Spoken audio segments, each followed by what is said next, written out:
and into the end zone. Will Mallory was wide open, 22 yards, and a touchdown pass.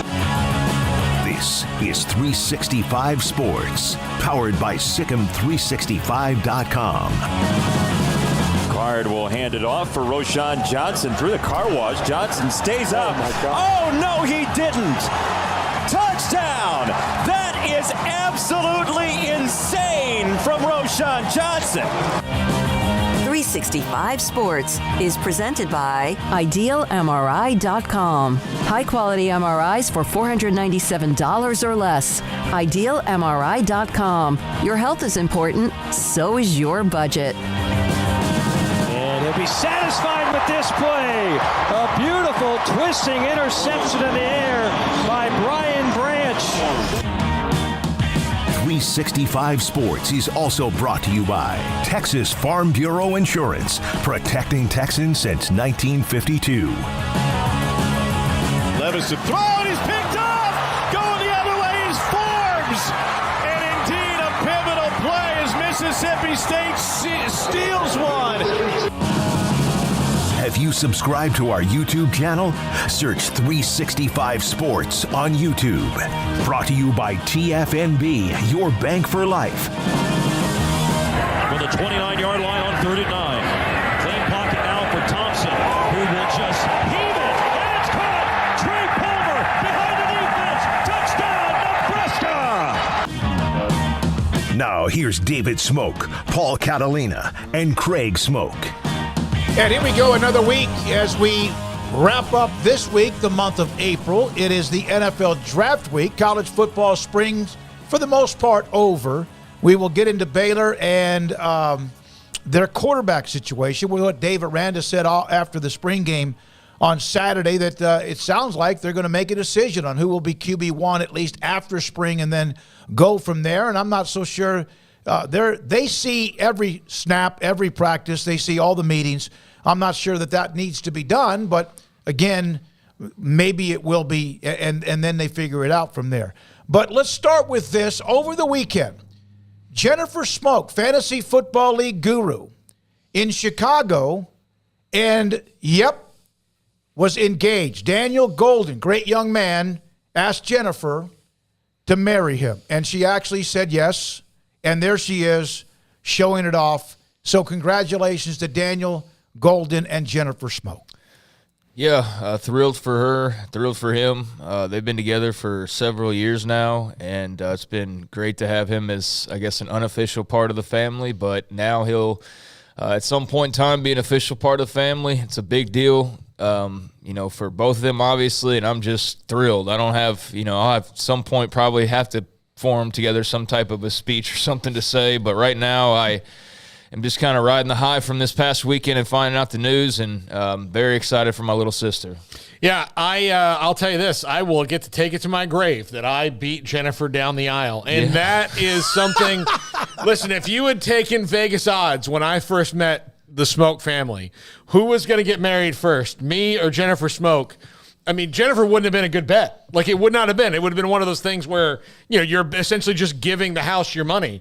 But man, but now I won it. No, yours is in June. Hers not so sure. But congratulations to Jennifer and also Daniel. They were in Chicago. They watched a Cubs game. They went all the places you want to go. Sears Tower, I think it was, right there on the lake. Outside of Chicago, right there in Chicago. And so great to have that moment, unbelievable moment.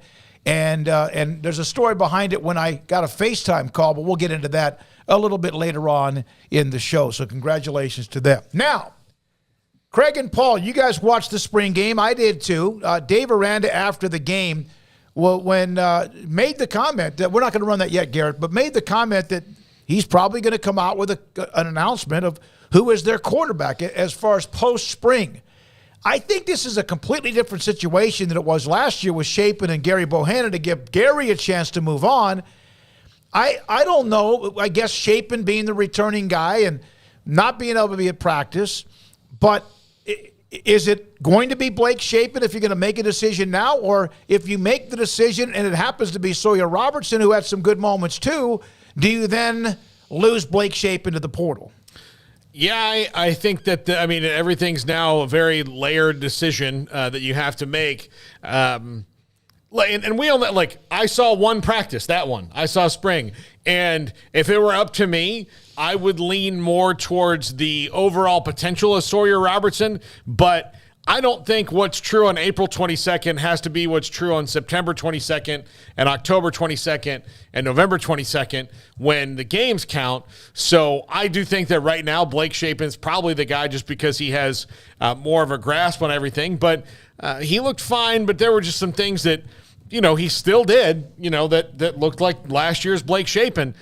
Sawyer Robertson seems to have a lot of poise, although I don't think that anything that he did would have me knocking down the door if Blake Shapen was named the starter and saying, what are you guys doing? You're nuts. Craig?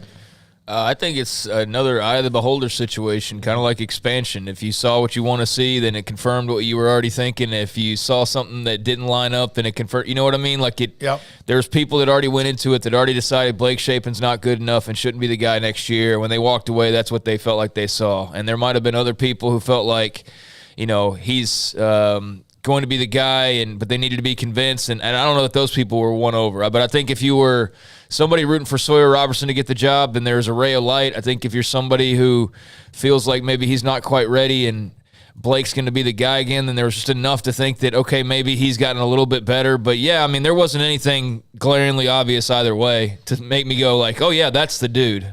That's the guy that's going to lead them forward. And I think that's the scary part is Sawyer Robertson's clearly got something about him. They've mentioned it all spring long. You see some of the talent as well on Saturday.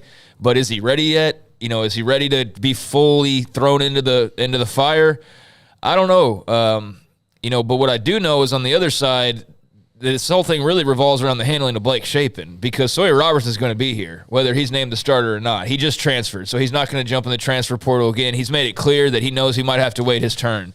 Blake Shapen's just been fighting for the job since winning the job. And really the whole time he's been at Baylor, he's been fighting for the job and winning the job, then getting hurt and dealing with that. And what we saw on Saturday, may have lined up with the leadership skills that he's shown and grown off the field and things like that. But, yeah, he looked like largely the same player that we've already seen. So I think for those folks who are already kind of sour on him, the bad part about this all it doesn't create a lot of excitement heading into next year. And I think if you name him the starter, it creates probably even less excitement, even if that's the obvious choice, if there is an obvious choice. I'm not so sure there is, but I think that there might be just simply based on just where Shapen is that if you're going to do it, it kind of has to be him, right? Because if not, then I know some people say, well, where's he going to go? What's he going to do? I don't know. Maybe he decides to go play baseball. He can do whatever he wants to. He doesn't have to be the quarterback at Baylor if he decides to enter the transfer portal. It doesn't mean that that's the only option known to man that he'll have or that he has to continue playing football even. So, yeah, I had that argument last week of well, what's he going to do? Like I just said, go play baseball, hang up the cleats. He could do a number of things. Or he's already had people who have contacted him knowing the decision could go the wrong way for him. He could go to Sam Houston State. I don't know. He could do a number of things. So that's the part that's a little bit concerning to me is it's a spring game. So, again, eye of the beholder, and there's going to be overreaction, and there's probably underreaction. I think it makes sense for it to be Shapen right now, but I don't think it makes all that much sense to make an announcement anyways. Does that make... Yeah, no, I was surprised when he said they were going to make one. And again, he could change his mind, too. That's the part that I didn't really get is, you don't really need to be in a rush for this. I don't see the pressing need for it. Now, he didn't give a timeline or say that they're automatically going to do this by, Tuesday or anything. It sounded like they were still very much... It sounded like they were thinking things through, and yet it already sounded like they kind of know what they want to do. Yeah. But they're thinking through the part on how they want to do it, and it's all just... It's just very kind of confusing because I don't see the need. And if it's Sawyer Robertson, then that would be quite the announcement. Now, that would shake the trees a little bit, and then we'd have to kind of collect ourselves and respond in kind if that were to be the case. But it remains to be seen. I had one more question I wanted to ask Dave Aranda, but the questions, all of them that had been asked, and I didn't get a chance to do it. It was time for Dave Aranda to move on. From Jeff Ward on the chat room, I think they need to keep Shapen on a short leash. If he hasn't really shown any separation at this point, then it doesn't seem like much is changing. Now, there were throws that Robertson did not have to make. There were some that I thought he looked really good. Shapen did make the throw to Dabney for the touchdown. There were some of those. Travis Roeder broke down every single throw from the two of them.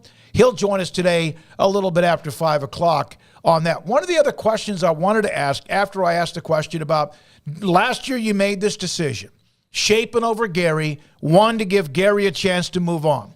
Number two, because, first of all, they thought that there would be more dynamic down the field with Shapen at quarterback. That was not something that happened. So is Sawyer Robertson someone that gives them more of an opportunity to be a dynamic quarterback down the field? And he kind of talked about that. You guys want to hear his response? Yeah. I don't know if he ever answered really the question, but here's Dave Aranda.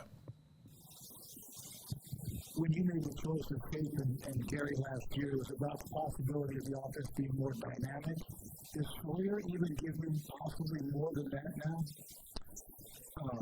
No, I appreciate that. Yeah, I think the choice last year was to try to throw the ball down the field more and just be more explosive in the pass game. I think anytime there's tight ends and running game and like we're trying to do in defense, just get close, give everybody good edges, leave that 7, leave 1-8 in the box and all that.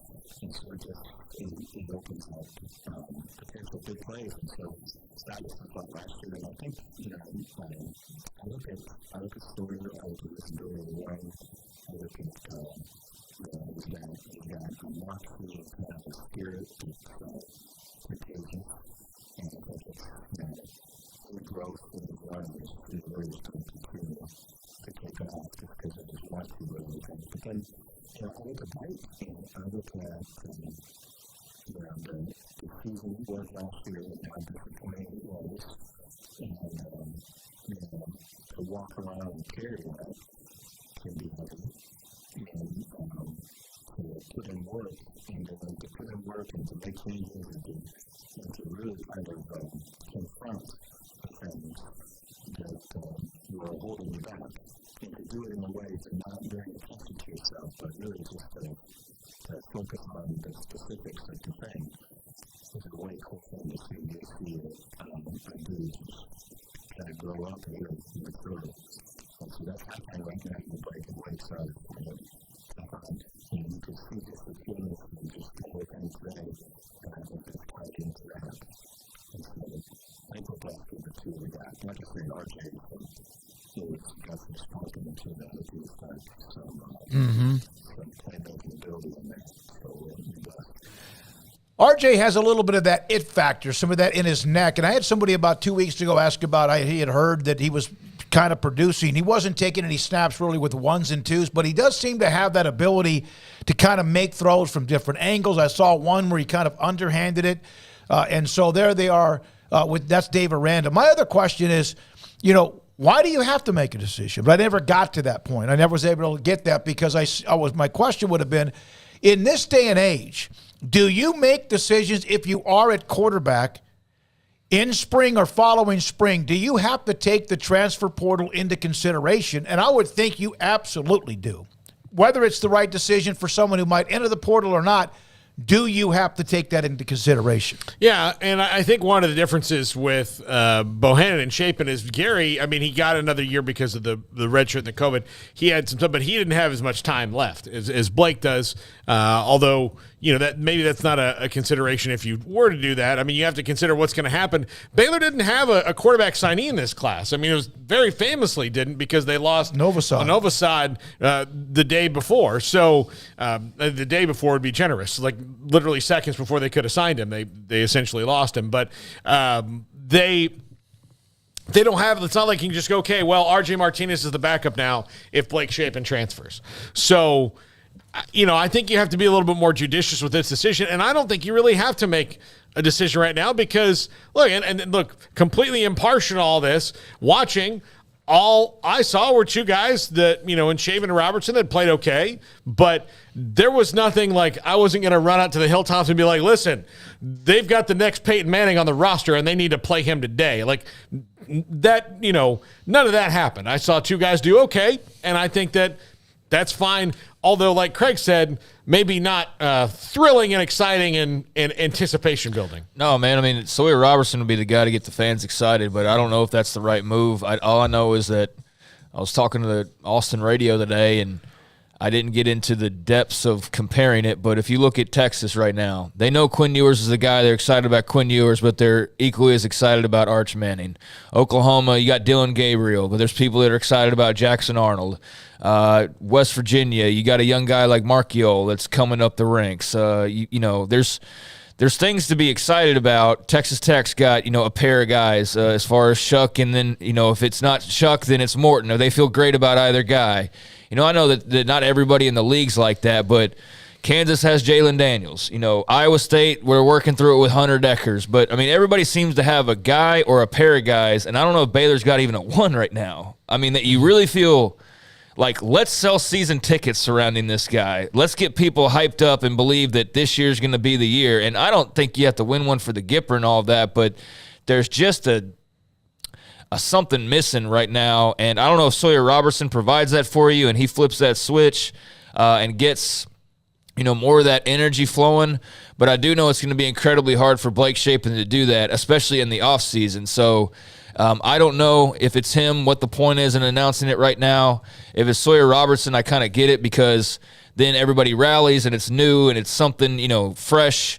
But at the same time, if they do that, then yeah, they run the risk of being in a situation where R.J. Martinez is a walk-on turned second-string quarterback in May. And that's not a great place, I don't think, to be in, given just how rare those quarterback domino pieces are to find right now. So yeah, it's I don't know, it's a problem. It's just not something that I think is going to be a great strength for them regardless next year. And I'm just very curious how they handle it and keep it all flowing well. One of the things about R.J. Martinez, a hell of an athlete, and he has some of those intangibles. But like you said, he's just as new to this offense as Sawyer Robertson is. Maybe you do say Shapen's the guy, and then all hell, let's go. Compete the rest of the semester, throughout the summer, and then, of course, in the fall camp. There's a long way to go before they open up the season in September, but I really, it's going to be very interesting to see how this works out. When they named Shapen last year, he was done. But the season did not go very well, and even apparently, according to Dave Aranda, has said that even Blake knows there were some things he didn't do well enough or didn't do quite well enough, and he carried that around as a burden. So there we are with that. Now, and some of you in the chat room, thank you very much for a lot of your comments, the back and forth with Shapen, Sawyer Robertson, the decision itself, and a couple of comments about R.J. Martinez that, again, has a little bit of that has a lot of that it factor. Now, the Colorado Chancellor, Phil DiStefano, in an article saying this about the Pac-12. Nobody's asked us in reference about leaving. This was the question about the backup plan. I shouldn't even say that, actually. We're committed to the Pac-12. What I've said all along with the other presidents and chancellors is we're not going to even think about going anywhere, none of us, until we see what kind of offer we get, and that's still being worked out, and I'm confident it's going to be fine. Now, that comment makes they want to stay. No one has ever said they don't want to stay. If you have, that's fine. But at the same time, there's still that always, yeah, but. We've seen that with Robbins. Yep. We've seen that with Utah. We've seen that with a lot of them. That doesn't mean that they want to leave or expect to leave or might leave, but there is what was the point. We're not even going to think about going anywhere, none of us, until we see what kind of offer we get. That's a yeah, but. Yeah, also the adjective he used about the deal was, we're going to have a deal that's competitive. He didn't say that. He said fine. Yeah. Like, fine is... Yeah, it's still being worked out, the deal, and I'm confident it's going to be fine. Yes. Fine is a loaded word in that maybe now they are resigning themselves to the fact and maybe getting away from the rhetoric of, like, we're going to beat this one and we're going to do that and this is going to be how much money, because they've got to stop doing that. Because if it was going to be better, it would probably already be done because there'd be more enthusiastic bidders on this. So it's going to be fine. Fine to me means and I'm maybe reading too much, about the same as the Big 12, which is what everybody's kind of thought that's had rational dealings with this the whole time. The Pac-12 will get a deal. It'll be about what the Big 12 gets, maybe a little bit less, maybe somehow a little bit more, but because they have 10 teams as opposed to 12 to split it, average annual, blah, blah, blah, blah, blah. But he keeps saying it like they're not going to do anything, and they're not even going to consider anything until they're given the – and you've got to hit the panic button. That makes sense. Craig, when you saw that, you actually sent me, I think, an email about it. What were your thoughts when you saw the Colorado Chancellor's comments? Well, I love, first of all, that his initial comments were about the fact that they've made more lax transfer requirements to help Deion build up his football program in that superb academic conference that is the Pac-12, that's what the most important thing is. But, that was like the first thing out of his mouth was lax transfer rules to help Deion's football team out. But tell me more about the AAU status and all of that. I understand. I'm somewhat tongue-in-cheek talking about that because I do know there's that academic tie-in with the Pac-12, but then you see things like that and you realize it's not this end-all, be-all, like not crossed line whatsoever that it's made out to be. Like, come on now. Football still drives a lot of this stuff, and that's why Colorado is changing some of their rules to help as much. But that was kind of funny just to see right away, given all of the academic talk that's out there. But, yeah, I mean, he said the same thing that his chancellor said and that others have said. We love the Pac-12. We want to be here. And that's where some people choose to cut it off. And they, for whatever reason, don't include the ... But, all of that hinges on what kind of money we see in this upcoming TV deal. I don't hear them, you might see somebody talk about fit. Like, for example, he mentioned how they get more turnout now for these California road games than they do when they were in the Big 12. That's notable. The academic tie-ins, while clearly let's drop some of them for Deion so we can play football and win games, there is still that element that we know with that conference as well. Like there's at least some underlying, or not even underlying, but outward, talk about the academic side of things, although I think it's taken a bit too seriously sometimes. But he does mention like why there are reasons to stay in the Pac-12. I don't think it's any secret they want to stay there. I think that's been made very clear, but I don't think that it's genuine to say like, oh, hey, that's where the conversation stopped, because he very much left the door completely wide open like everyone else has in their comments to go to the Big 12 if necessary. They've all done that. No one has said under no circumstance will we go to the Big 12. Everybody has said, no, we don't want to do that. We won't do that. ... unless the money's not there, the blah, blah, blah. They've all left the screen door open, and that's been the case this entire time. So if you are somebody that believes that there's absolutely no chance, I think that there might not be a 50% chance or a 60% chance, but there's better than a 0% chance that they could be on the move. And we don't know until we see that TV deal. And for those that say there's absolutely no chance the Pac sticks together, no, there's a much greater than 0% chance that that's not the case. But again, it all depends on their TV deal. So I really feel like we're in the exact same place that we've been now for quite a while, and we're all doing the same thing we've been doing this entire time, which is, hey, Pac, got a TV deal yet? Because that's the only question remaining, and that will answer a lot of these other questions. But here we are, and it's now the last week of April, and we were talking about deadlines like 2 weeks ago, and so now we're hitting May, and I know they pushed this deadline back apparently, but you just wonder how much further they're going to keep pushing that back. It doesn't really spur a lot of confidence in me that everything's just going perfectly well, no matter how many little drops of like, no, this is interested, and these people are interested, and these people are interested. No matter how many times that's happened now over the last month or so, we've seen little to no change that's pushed them in another direction. So we wait on the TV deal, and we see what happens after that. All right, let's do some other real quick transactions, Paul. I would just say, hearkening back to my earlier comment about me getting married, absolutes are not good. I mean, they don't work. You cannot say, like, if you would ask me 15 years ago, are you getting married? Absolutely not. Never. I'm not doing it. And here I am 6-7 weeks out of doing that. Life changes. Things change. It does. Every day. Absolutes are never worth it. Let's get to some transactions in college sports. Montana, Lamonius Craig caught a 98-yard touchdown from Shedeur Sanders, enters the transfer portal. Paul, the quick note. on the stat. Out of all the players who were on the 2022 Colorado football program, I would think 25 or 30 graduated, moved on without any more eligibility. How many now remain, or how many have left? Per our friend Brian Howell from the Bowler Daily Camera, who was just on the show the other day, they had, as of April 10th, 2 weeks ago, 51 scholarship players from 2022. They, as of today, about 40 minutes ago, 23. Yeah, and a big chunk hit, including that one who didn't have great numbers during the season, but was a star, one of the stars in Colorado's spring game on Saturday.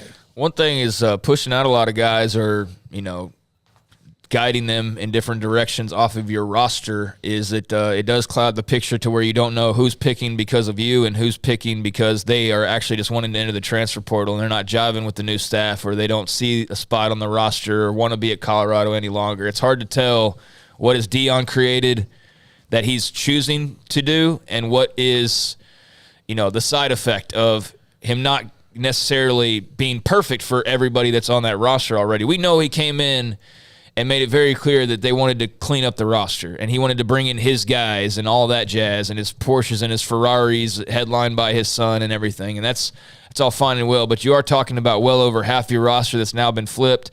To what degree that's his choice and by design, and to what degree that's others deciding to leave on their own merit, that's what's kind of cloudy. And I know Colorado fans are quick to come to the defense and act like the next guy that announces is a bum, and that was all under the plans anyways. But I mean, golly, if they were really in such shape that they needed 50 guys to transfer, then clearly they made the right move with a coaching change, because that's just hard to imagine that even the worst rosters are in that dire need of a makeover. But Deion's had success in the portal. He'll have more room to work in the portal, and it's going to be a fascinating experiment because he's clearly got the fans on his side. He's got the media on his side.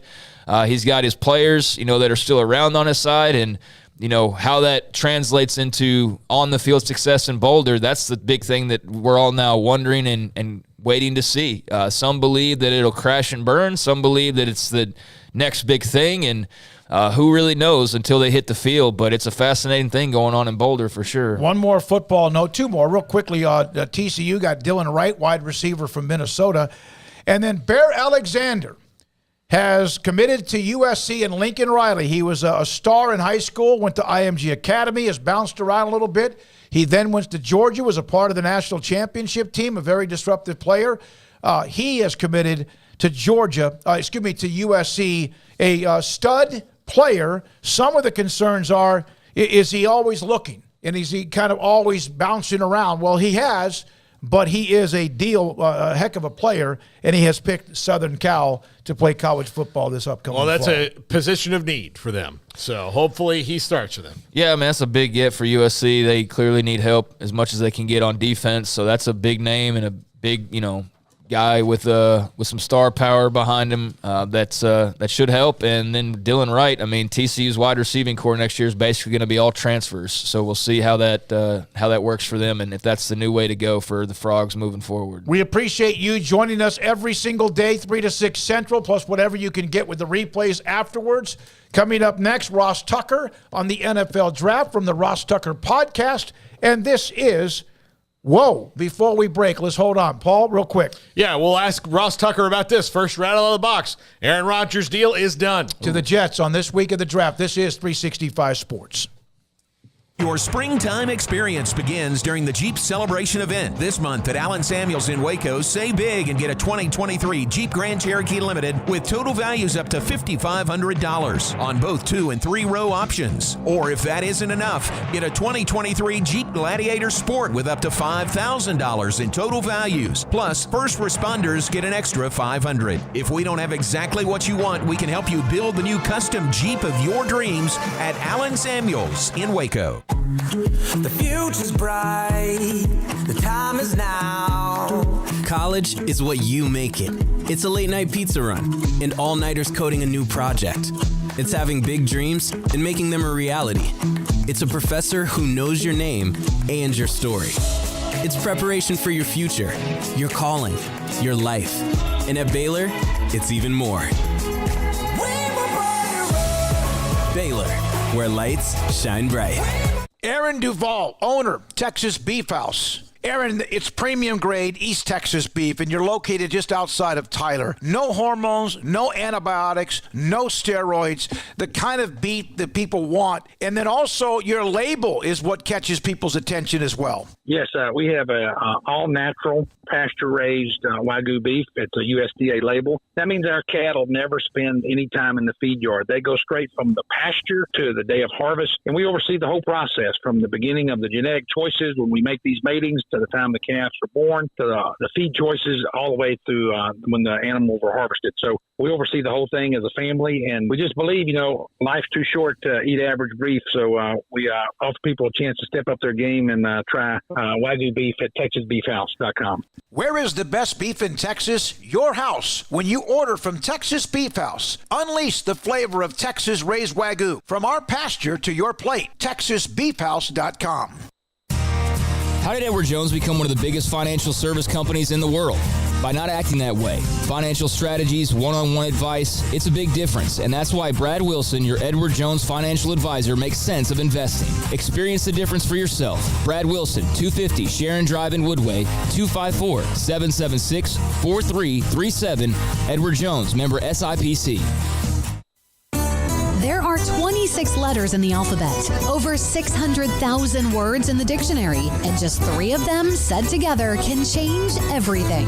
Let's order pizza. Those 3 words lead to dough made from scratch and 3 fresh signature cheeses that blanket golden crust in a heavenly melt on Marco's Pizza that'll blow your mind. So visit Marcos.com to order and stop by Marco's Pizza in Belmead, China Spring, Woodway, and in Robinson. Marco's. Pizza lovers get it.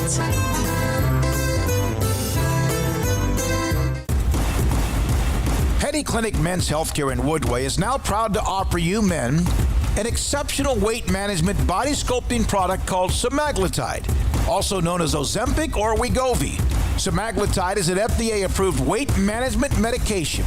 Once-a-week injections of this powerful medication offers an average body fat weight loss of 20% within the first year of treatment. In addition to body sculpting, semaglutide also normalizes blood sugars and has the clinical research proof of reducing blood pressure, cholesterol, stroke, and heart attack risk.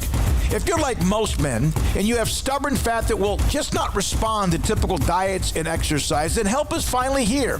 Semaglutide, affordable, highly effective. Google search Petty Clinic Waco and reach out to the Petty Clinic team today for a free consultation with Dr. Petty to see if semaglutide is right for you. Go to pettycliniclowt.com.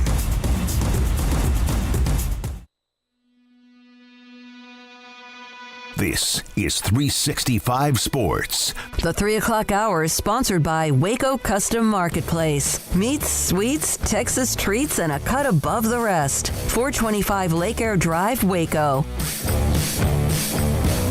Ross Tucker, the Ross Tucker podcast, and we'll have a note for Mother's Day coming up with my front page story. We'll have that in a moment. Ross Tucker joins us, Paul, Craig, and David on 365 Sports, and I guess the mother load right before you come on, Ross, perfect timing. It's now official, Aaron Rodgers to the Jets for a possible first-round pick next year, and of course they flipped those picks this year. Yeah, I'm stunned. I really am. I can't believe the Jets gave up as much as they did. Because, they're swapping a 5th and a 6th, so even if you discount that, or swapping the 13th and the 15th, the Jets are giving them the 40s at a minimum. The Jets are giving them the 42nd pick this year and a second rounder next year. And that's only if Rodgers plays less than 65% of the snaps. If he plays more than 65% of the snaps, they get a first rounder next year. So to give up a 1 and a 2 for the right to pay Aaron Rodgers $60 million for 1 year I'm shocked. I mean, unless he committed to playing multiple years, I think this is a horrible trade for the New York Jets. Do the Jets feel like they need to do this in order to compete with the Bills? And I mean, the Dolphins are up and down. The Patriots are in flux. Like, what was the need to do this other than the fact that they knew that Aaron Rodgers just didn't want to be in Wisconsin anymore? Well, I think it's year 3 or year 2 for Robert Saleh, year 3 for Robert Saleh. It's year 4 for the GM. They've been in the basement of that division. It's a really tough division. They have a good roster other than quarterback. They screwed up with Zach Wilson. He's not good. And this is the way the NFL works. Desperate times call for desperate measures. What do Joe Douglas and Robert Saleh care about next year's first-round pick if they're fired? They need to have a good team this year. They need to make the playoffs this year. So they're doing what the Jets typically do, which is mortgaging the future. Ross, I mean, looking at it, you made clear how you feel about it from the New York side. Green Bay, obviously, you feel like they got the better end of the deal, but how do you feel like this sets them up moving forward? Not to mention just the cathartic relief probably going around Wisconsin right now that this long national nightmare is finally over for the Packers.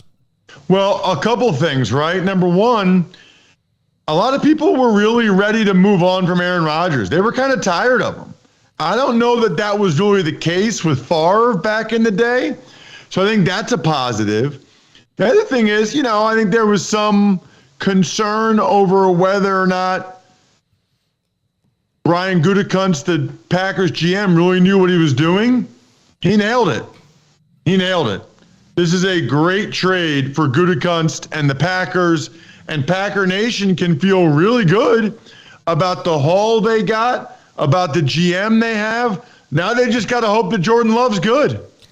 What is your intel? We saw some of him last year near the end. What does your, Ross, intel or your thoughts about Jordan Love? Well, I can tell you right now, I would be willing to bet he's not as good as the two guys before him. I mean, you're talking about 2 of the 10 best quarterbacks ever. I know you guys can't bet in Texas yet, but if there's a place to bet that he doesn't end up being as good as the 2 guys before him, I will. I mean, look, I don't know. I haven't seen enough of him. I don't think he'll be terrible like Zach Wilson. I don't think he'll be as good as Brett Favre or Aaron Rodgers. I think he'll be somewhere in between. And quite frankly, the Packers just finished their 30th year in a row with a top 5 quarterback, and they have 3 Super Bowl appearances and 2 wins to show for it. I don't know. I guess I kind of feel like they should have had more. Yeah, Ross, for sure. So with the draft coming up this week, what mistakes do you think teams need to avoid, especially the ones at the top, when it comes to drafting quarterbacks? Or what buzz are you feeling that's going around, especially around the top of the draft? Well, the thing that's most interesting to me right now, I mean, we all know now Bryce Young is going to be the number 1 pick to the Carolina Panthers. That seems like a foregone conclusion. The interesting spot is now number 2, Houston. There are some people that will tell you they're going to draft Will Levis. I highly doubt that. There are some people that will tell you that they're going to not take a quarterback at all. If that's the case, then it is incredible how impactful that last win was for Lovie Smith and the Houston Texans. I mean, you want to talk about an organization just mismanaging things. If they don't like any other quarterbacks enough to take one at number 2, what a disaster. I mean, because theoretically they can wait till 12 and see who drops to them, or maybe they can trade back up. But if they're doing that, unless they have that trade worked out ahead of time, and unless it's a trade to go back up to 3 with the Arizona Cardinals, I just don't see how the Texans can look us in the mirror and look at all of us and say that they got the quarterback they really believe in. They obviously don't. Otherwise, they would have taken him at 2. With that in mind, Ross, what do you think about just the kind of discussion around C.J. Stroud right now, the potential slip, although wouldn't likely be too much of one, but certainly for a guy that looked like he could at one point in time be the first overall pick to might not even go in number 2. So what are your thoughts surrounding the discourse with C.J. Stroud at the moment? Not quite sure what to believe. Not quite sure what's happened? Nothing. He hasn't played any games, hasn't thrown any passes. I know they came out with some stats for this cognition test or whatever, but I don't know. I'd have a tough time thinking that would drop him that much if you've actually watched him play. He's a smart kid. He does a great job knowing where to go with the football. The ball comes out on time. I still believe, here's how I'd say it. I'll believe the Texans don't take a quarterback at number 2 when I see it. Right. Ross, what are your thoughts about the gambling suspensions? Players know they can't do it. Jameson Williams and others. Washington had a player. Lions had a handful. Your thoughts about the reaction to, oh, my God, there's NFL sponsors everywhere that promote gambling? Well, I'm so glad you brought this up. This was a major topic on today's Ross Tucker Football Podcast. First of all, I can't stand when people break the rules and then blame other people. How about personal accountability, personal responsibility? Oh, it's not fair. The rules aren't fair. Listen, over 2,000 players didn't bet, didn't break the rules. What are you talking about? They all know what the rules are. And by the way, if the Detroit Lions didn't do a good enough job telling the players what the rules were and they weren't, well, then that's an organizational issue. And then all the people going out of their way to say the NFL is hypocrites because they're promoting gambling, they're taking all this gambling advertising money, but then they won't let the players bet. What are you talking about? The players get almost 50 cents on every dollar. They get 48.5% of the revenue. They get almost all the gambling money too. So it's in the players' best interest that the other players are following the rules so that the gambling money and revenue continues to flow in, because that's why the salary cap's going up so much. It's not hypocritical. It's in everyone's best interest. Ross, that is the best way I've heard that argument put all week. That was fantastic. Bijan Robinson, do you see him falling past the top 15 or so? I don't think he'll go in the top 10. I do think he probably ends up going somewhere in the teens. Wouldn't be surprised if it's like a trade down. Really good football player. And I just love saying his name. Bijan. Just sounds awesome. Yeah. The problem with taking him in the top 10, to me, isn't as much about, well, you don't take a running back that high. It's more, you don't pay a running back that much. If he goes in the top 10, he's basically one of the 5 highest paid running backs already. And all these teams are trying to get rid of these running back contracts. Dalvin Cook, the Vikings don't want to pay him $10 million. There's rumors about the Titans trading Derrick Henry. Nobody's getting a deal done with Saquon Barkley or Tony Pollard. They're just on the franchise tag. It's really the money and allocating that much money to the running back position, which is more important or more of the issue, I guess I would say, than what they're doing in terms of the actual taking a guy that high at that position, in my mind. It's the draft pick and the money. Ross, okay, let's get to the biggest controversy on your timeline, French fries. You said over the weekend that French fries are overrated. What was that response like? Well, I've been getting eviscerated for the most part, but let's just talk it out, okay? I like French fries. I'm a big French fry fan. If I'm at like Chick-fil-A, love the waffle fries. In-N-Out Burger, big fan of their fries. Well, actually, I take it back. I love Five Guys fries. Okay. Oh, yeah. But the reality is, so often, especially if you're not at a certain place, the fries are either like way too crispy, they over-fried them, or they're soggy, or there's not enough salt, or there's too much salt. I like French fries, but people talk about French fries like they're the star of the show. They are not the star of the show. The bacon cheeseburger is the star of the show. The number 1 Chick-fil-A sandwich is the star of the show. Yep. And even though I like waffle fries, if I go Chick-fil-A, I don't even get them anymore. I would rather get a second chicken sandwich, or I would rather get an 8-piece of nuggets. My point is on a scale of 1 to 10, fries are like a 7 or an 8, but the burger or the chicken sandwich is the star. They're the 9 or the 10. So let's stop acting like, the fries are a top 10 pick. The fries should go in the teens or the 20s. They're still a first-round pick, but they're not a foundational piece of my meal like the sandwich or the burger is. Oh, my God. Yes. Let's talk about a first-round pick. Mothers, myfrontpagestory.com. We've had you on many times, Ross, to discuss how and you can really impress your mother for Mother's Day and your thoughts about myfrontpagestory.com. Listen, I don't care if it's your mom or your wife, whoever you have to get a Mother's Day gift for, I can assure you there's no better gift than a story all about them from myfrontpagestory.com. You literally talk to one of their writers for 10 minutes, give them some great quotes, send them a couple pictures. It looks like it's on the cover of the newspaper. It's beautiful. When they open it up, they'll think it's the coolest, most sentimental gift they've ever gotten. They'll cry when they read it. It's hanging up in your house forever, so it's the gift that keeps on giving. I know people don't know what to get their moms or their wives for Mother's Day. I'm telling you right now what to get them. It's a story all about them and how special they are to you and always have been. myfrontpagestory.com, myfrontpagestory.com. Great stuff, Ross. We appreciate it. From the French fries to the draft to Aaron Rodgers, the Jets and Packers, and much more. We appreciate your time always. Our chat room love you.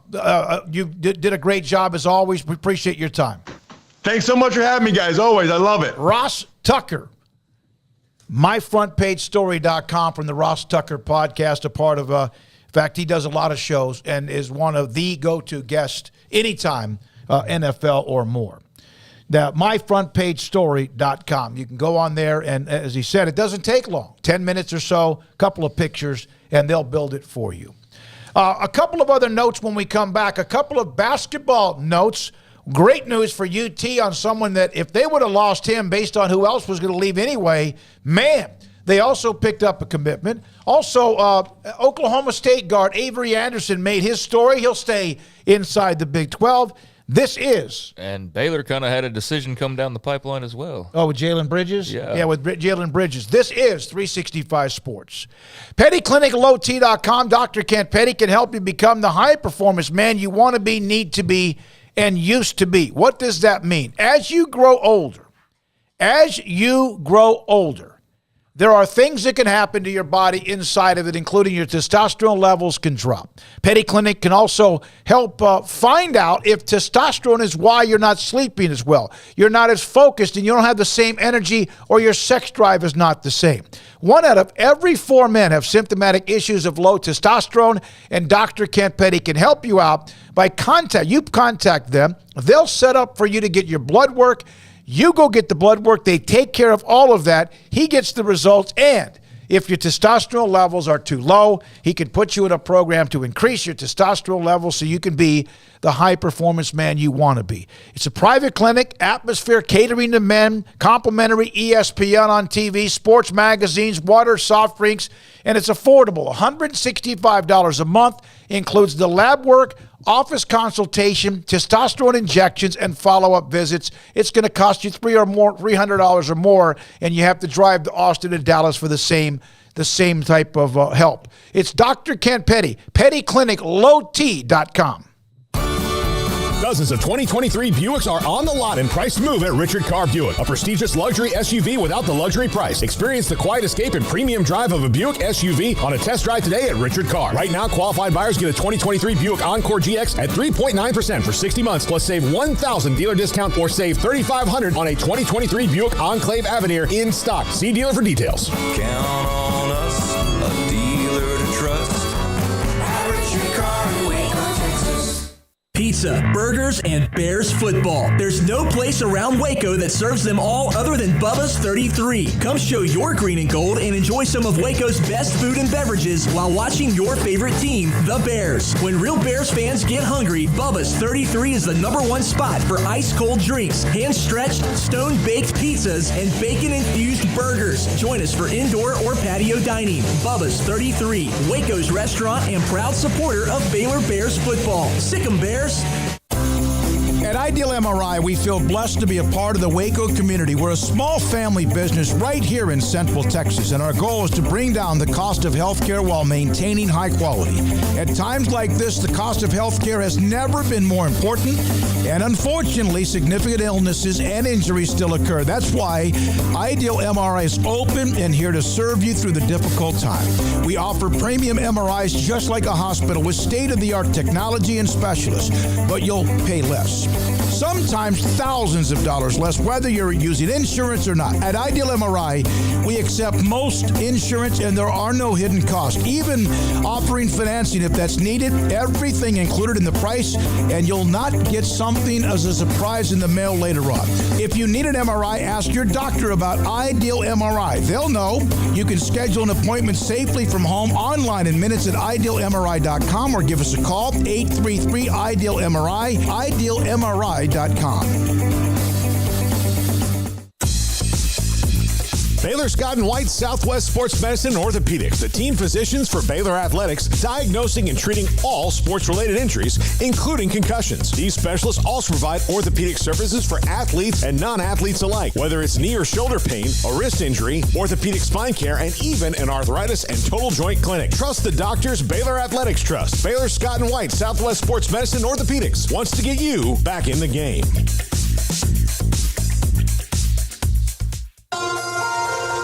Waco Regional Tennis and Fitness on Lakeshore Drive is premier, elite, life-changing experience where you can change your mind, body, and soul. Waco Regional Tennis and Fitness offers over 40 group exercise classes each week, including boot camp, indoor cycling, and more. If you haven't been there in quite some time, you're missing out on the improvements for our members. New flooring in the weight room and locker rooms, new paint and mirrors added in the weight room and group exercise room, with more new machines arriving over the next few months. New free weights, weight machines, TRX, rowing machines, stationary bikes, new treadmills, new elliptical machines on spacious weight room floor. Personal training with Christy London, Randall Corley, and Alex Botch, where you will be encouraged and motivated to grow. There's sauna, whirlpool, tanning bed, and kids club. The amenities are great. 16 tennis courts plus an 1,100-seat stadium court, 8 pickleball courts, youth and adult tennis and pickleball lessons.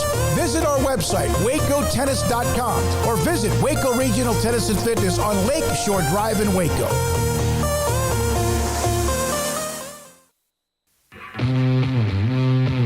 This is 365 Sports. Text us at 254-339-1122. The text line is sponsored by Riverbend Liquor and Wine, with the most extensive variety of craft beer in Waco. A hidden gem on Lakeshore Drive and 19th Street.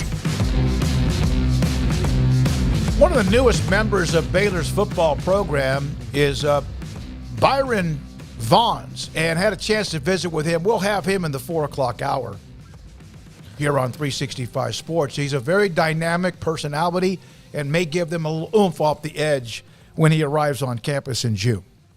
Now, basketball notes. Jalen Bridges went to West Virginia, transferred to Baylor, had a really good year for Baylor, announced that he is entering the NFL draft, but also will keep his options available open to come back and play for Baylor this year. That's not a surprise. He should put his foot in the water, should test it, get some feedback from the NBA and scouts and whatever else. Paul Craig, you expect him to be able to stay? You expect him to come back or go and get in the draft? I think he'll be back at Baylor. I think he's going to go in. He'll hear some things that are going to be productive, but much like a lot of the other guys that have done this, he'll come back and he'll be at Baylor next year. I think that he's still got a little bit of a ways to go. I think he's a very viable NBA prospect in the future, especially since he's projects out as kind of a 3-and-D wing, and that's what they love in the NBA right now. So, he'll get there, but I don't think it's this draft go round. Yeah, I partially agree. I'll ask you guys this because I saw Kendall Kaut basically asking this question. He was talking about, I guess it was back when he was talking about, Adam Flagler. How much better is Jalen Bridges going to get to change his draft stock between now and next year? It's a really good question. So, I thought he had his best year. If you're Jalen Bridges and your ceiling is what? What is his ceiling? Let's just say it's like whatever it is. Is he going to break through that ceiling by doing really is there any super realistic chance that he breaks through into a lottery pick next year with the way he plays? I don't think so. No, he's not going to probably move much further than he is right now, right? And you could say that about some of these other guys that are testing the NBA draft waters. So unless you're getting NIL money to stay in college, what's the point of coming back unless you just really love it? If your goal is the pros and you're going to be basically selected where you'd probably be selected at your highest anyways, coming off a year like, the one that he just had, how much better does he get by coming back to Baylor or Adam Flagler or any of these other number of guys? Do you see what I'm saying here? Yeah, Paul made this comment. Maybe the NBA will say, listen, you did this, this, and this, but why don't you go and let Scott Drew and his staff help you here because this is what we think you still need to do better. Yeah, I mean, that's certainly possible. I don't know how much they're interested, though, in that developmental part of these guys individually and how much they're like, okay, what can you do for us? I don't know that they're, playing the parental role. I know sometimes there is that advice of like, hey, no, you need to go back to the draft. But for some of these, like, these aren't like freshmen and stuff leaving. These are like veteran seasoned guys. Like, how much better are they going to be by hanging around college ball longer would be my only question. And some of them may benefit from being back for another year. I just don't know, is Jalen Bridges definitely one of those guys, or is he basically splitting hairs by coming back to college versus just taking whatever is out there as, potentially a second-round pick or whatever he may be viewed as right now? I'm just saying I don't think it's a surefire thing that he's back, in my opinion. But maybe he's got a higher percentage to return, and if so, that would be great. I know that there was some debate about, how this roster would shake out. And, you can say what you want about, that guy will be back and that guy will be back, but Flo Thomba's gone, Keontae George is gone, Dale Bonner's gone, LJ Cryer's gone, Adam Flagler's gone, Jalen Bridges is gone, Langston Love is gone. Langston Love. Or not, Zach Loveday's gone. I know Zach Loveday, for example, is not a – he's not going to move the needle. Right. That's not a one spot that you're all that worried about, respectfully, but that's over half your roster right there. And I understand they went out in the second round, so it's not as though you're overhauling a national championship team, but that's a lot of firepower that you're suddenly just going like, oh, that'll be back, or I will go on. And so they're going to have a very busy, obviously we saw them pick up Nunn last week, VCU, N-U-N-N. From BCU. That's their first pickup. They got the incoming freshman. They got the freshman, but they're going to have to go get like 5 guys out of the portal if everybody were to stay with their decisions right now. Flagler's still, we don't know, and Bridges, we don't know. I believe I saw a tweet that all the Baylor coaches are on the road, which they should be. That's for next year, but that's also with the portal. That I would think they have to bring in, and a lot of it depends on Bridges and Flagler, and you can't wait too long or you're going to lose them.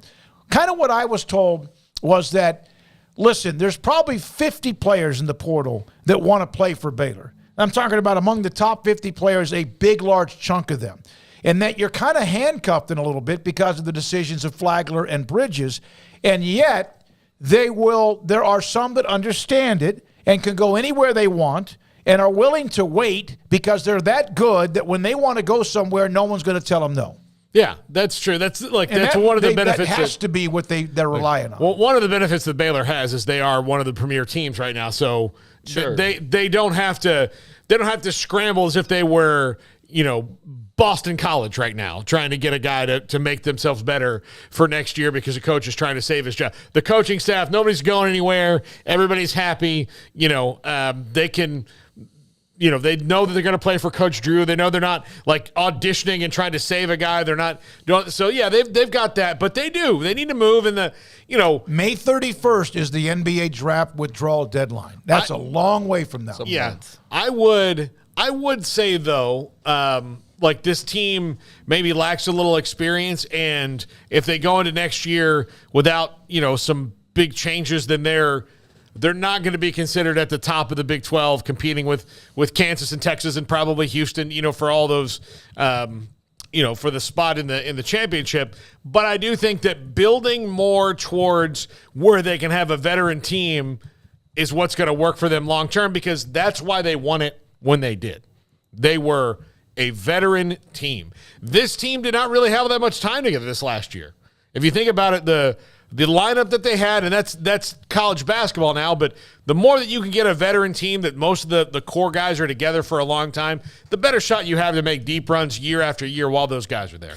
Yeah, I mean, I'm not worried about the state of the program or anything, but, I mean, if you're talking about college basketball and the importance of having veteran leadership, well, if these guys' decisions don't sway back the other way, then you're losing every ounce of leadership that you basically had and experienced last year. I mean, nearly across the entire roster. I mean, what's coming back that's – if everybody just stays status quo, who's coming back next year that's got just a boatload of experience that you can rally around and, you know, base your Big 12 aspirations on? Very little right now. Yeah, because even Langston Love has not played a lot, right, because of injuries. His first year missed all of it, and then missed some time last year, and then he had the fluky eye injury too. Yeah, so I mean, it's interesting. There's just potentially an immense amount of turnover. I'm not nervous about it or worried about it. I know they've got plans in place, and a lot of this was expected to begin with. But when you look at it on paper, it's still. You're like, okay, well, how's this going to work out if things stay status quo? Yeah, they're out digging around right now and making looking at maybe trying to figure all that out. Now, Texas, two things happened with Texas. One, Dylan Disu, who was, to me, their best player down the stretch. I thought that he actually carried them into the Big 12 tournament, carried him into the NCAA tournament, and Lord knows what they might have done. Who knows with, Miami, had he been able to stay healthy because he got hurt in the tournament. I love his game, and he really wasn't even supposed to be their main guy. He's made the decision to come back for his super senior year, and UT and Rodney Terry kind of needed that. Not that they don't have incoming players, because they do, but they also picked up Caden Shadrick, who's a 6'11 player from Virginia, picked Texas over Duke, Missouri, and Xavier. He 6 points, 4 points, 6 points, 4 rebounds, and a block and a half a game, 17 minutes a game. Terry and his staff will have to get more out of him. But with Disu coming back, that does set the table for what they have for next year. Well, especially since that their game merged to be so much through Dylan Disu last year. It's nice that they can build on it knowing now what he is. Because like you said before, Smokey, he was not the dude. He was just one of a deep roster of Texas players. He became the dude, and now that he is, you can really kind of game plan forward. And he's not sneaking up on anybody now. No. That's the thing. I think there's about a 2-week stretch where all the rest of the Big 12 was like, oh, he'll come back down to earth. He didn't. No, he was really, really good. By the way, retired stockbroker, thanks for your super chat. And earlier in the show, we had another one, and I thought I wrote it down, and damn it, I did not. So I appreciate the super chat. The super chat? Yeah. I've got it. Okay. It was from Matthew Hazelhorst. Okay. Let's let Craig respond to Texas's basketball roster, then we'll read the super chats and take a break. Byron Vaughns, the transfer from Utah State football player for Baylor, will join us in the next segment. Yeah, we can't just skip over super chat. I don't have much to say on Disu. I think it's a great addition to next year's roster. I don't know what the discourse was as far as what was expected there, but he did start to just burst like a star on the national scene right at the right time and just couldn't quite, empty the full tank and get them the rest of the way home, health and just things like that. But, he looked there for a few days like he might be the star of the entire tournament and lead UT to a freaking national title, like just the way it kind of felt. It's like, what the heck is going on here? That's nothing but exciting news for Rodney Terry as he starts to reform that roster. And then again, Avery Anderson, the third Oklahoma State fans, it seemed like, okay, he can't shoot with us. He's not going to be able to shoot much for TCU. Bottom line is TCU picks up an experienced guard from within the conference in Avery Anderson III, who now is a part of Jamie Dixon and the Horned Frogs. Paul, the other super chat. Yeah, Matthew Hazelhorst for $4.99. Thank you, Matthew. You also talk about how the ESPN FPI rankings are a load of crap, and FPI is Football Power Index, and it's also something ESPN invented, I guess, to get content. Is it their version of what basketball has with an RPI? It's like there's a lot of indexes. There's all these different things. Yeah. It's Bill Connolly and things that the formulas and whatnot he's been putting together for years and years, and I believe that's part of what he's doing. Yep. I get confused because there are so many stats and numbers and those types of folks out there nowadays who have created this other little part of the industry. But I take things like that with a grain of salt. I'm not a big numbers guy, for better or worse, probably for worse most of the time. But I don't have much of a thought on it. I think he does a good job, but I don't put a lot of weight into it. But it's an interesting way to kind of see just what the numbers spit out and how they view things. But obviously it can't include the human element that so often comes into play, especially at the college level. But yeah, I mean, it's an interesting tool. I haven't followed it closely enough to know how great it is or how accurate it is or inaccurate or whatever. But I enjoy seeing it from time to time. That's just me, though. All right, when we come back, he's a dynamic personality. Had a chance to visit with his mother, had a chance to grab Byron Vaughns, who committed last week at the end of the week from Utah State to Baylor. His story about how long he was in the transfer portal. He was at Texas for a couple of years. His thoughts about that and what he says he'll bring to Baylor University. And a few other notes about him. Byron Vaughns, Baylor football, next on 365 Sports. Alan Samuels, Dodge Chrysler Jeep Ram Fiat. We are 1 week from today announcing our academic all-stars team for 2022 and 2023. Elite student athletes from Greater Central Texas. And Alan Samuels, Ted Teague, one of our sponsors and has been from day one. The first year we started this back in 2010. Alan Samuels right now in the month of April, as we're winding it down, Ram Truck Month and the Jeep Celebration event continue. The 2023 Ram 1500 Crew Cab Lone Stars have $4,250 in values plus 4.9% financing for 72 months. The 2022 Ram 1500 Crew Cab Lone Star, 10% off MSRP or take 1.9% financing for 72 months. 2023 Jeep Compass Latitude, $2,000 in total values plus 5.9% financing for 72 months. And the Jeep Grand Cherokee Limited 2023, $2,000 in total values, $5,500 in total values on the Jeep Grand Cherokee Limited. That's the 2023 model. That's during the Jeep Celebration event. Mention the Ram Truck Month, which is every month really, at Alan Samuels, Dodge Chrysler, Jeep Ram Fiat. Supplies, they have them. Cars, trucks, and SUVs.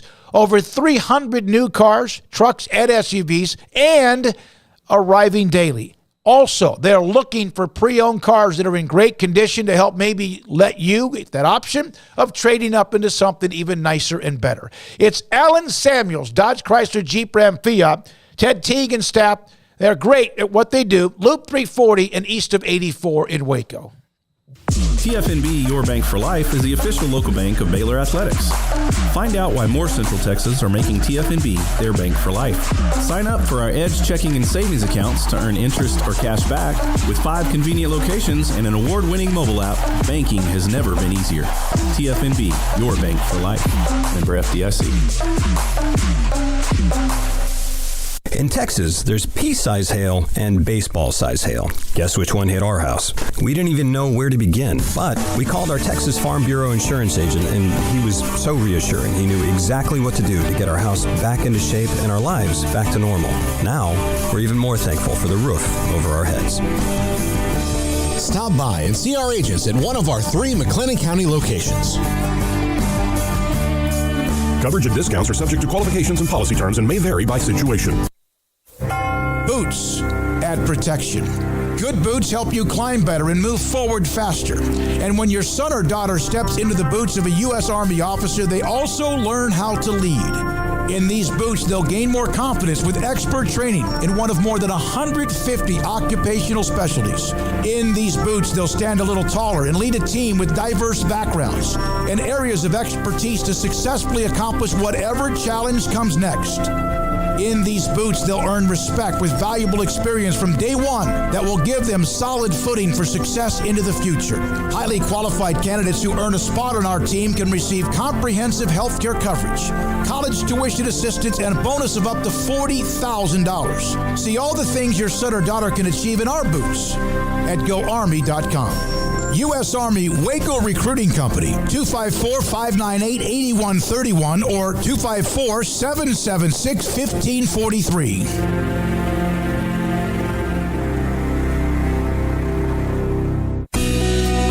Johnson Realtors guide you seamlessly through the process of buying your dream home or selling your current one. Commercial, farm and ranch, or residential, Camille Johnson Realtors can smoothly and successfully lead you through any transaction. With a team of 28 experienced agents who are excited about serving you, Camille Johnson Realtors services the entire greater Waco area. If you're in the market to buy or sell, contact Camille Johnson Realtors, 104 Midway Center in Woodway, or find them online at www.camillejohnson.com. Camille Johnson Realtors, elegant, charming, warm. Welcome home. Riverbend Liquor and Wine, Lakeshore Drive, North 19th Street, right behind the bank, is a hidden gem in Waco. If you're a fan of bourbon, especially local Texas bourbons, that's where you gotta go. Balcones, TX, Devil's River, whatever it is, they've got it. Riverbend Liquor and Wine, plus the best selection of craft beers in Waco, seasonally churned out throughout the year, whether it's spring, summer, fall, or winter. Riverbend Liquor and Wine, best selection of craft beers, a speedy drive-through window, and excellent customer service. Find out more on Instagram or just go by and see them. Lakeshore Drive at North 19th Street behind the bank.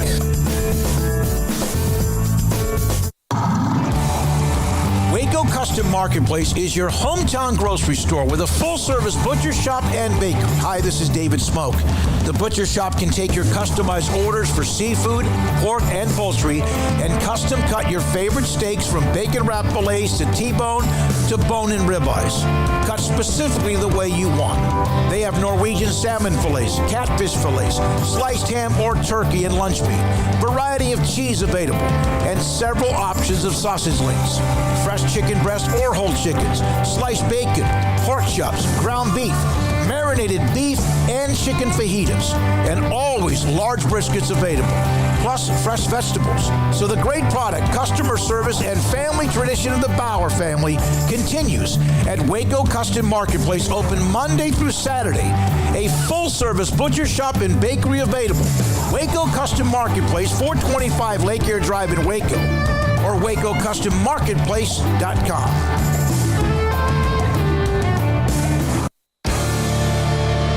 This is 365 Sports, powered by Sikkim365.com.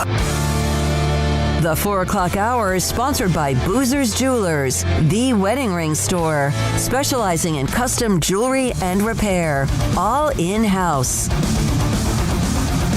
Now here's David Smoak, Paul Catalina, and Craig Smoak. The Baylor Bear Hotline is sponsored by Richard Carr Motors, people you can count on. One of the newest members of the Baylor football team, Byron Vaughns from Utah State, transfers to Baylor. Is that a Reggie Bush jersey you're wearing? It definitely is a Reggie Bush jersey. You know, a lot of this staff came from LSU, and, you know, why not put on for the Saints and let them feel like they're at home, too, out here in Waco. All right, so you're watching the spring game, or you've watched the spring game. What do you think? It's a glorified scrimmage, but your thoughts about not being out there but watching them play. Well, the thing about me, it might sound crazy. I don't even like to watch football if I can't play it. At the time, I get real antsy when I'm up in the stands, and you know, playing football for over 18 years, it's just like I don't want to miss a second of it. So you have played like pee-wee ball back in the day? I mean, if you want to say pee-wee, throw up, tackle, we did it all. Yes, sir. Your decision to come to Baylor, Dave Aranda defense, Matthew Palage defense, all the other coaches. Yes, sir. What was the conversation about this location?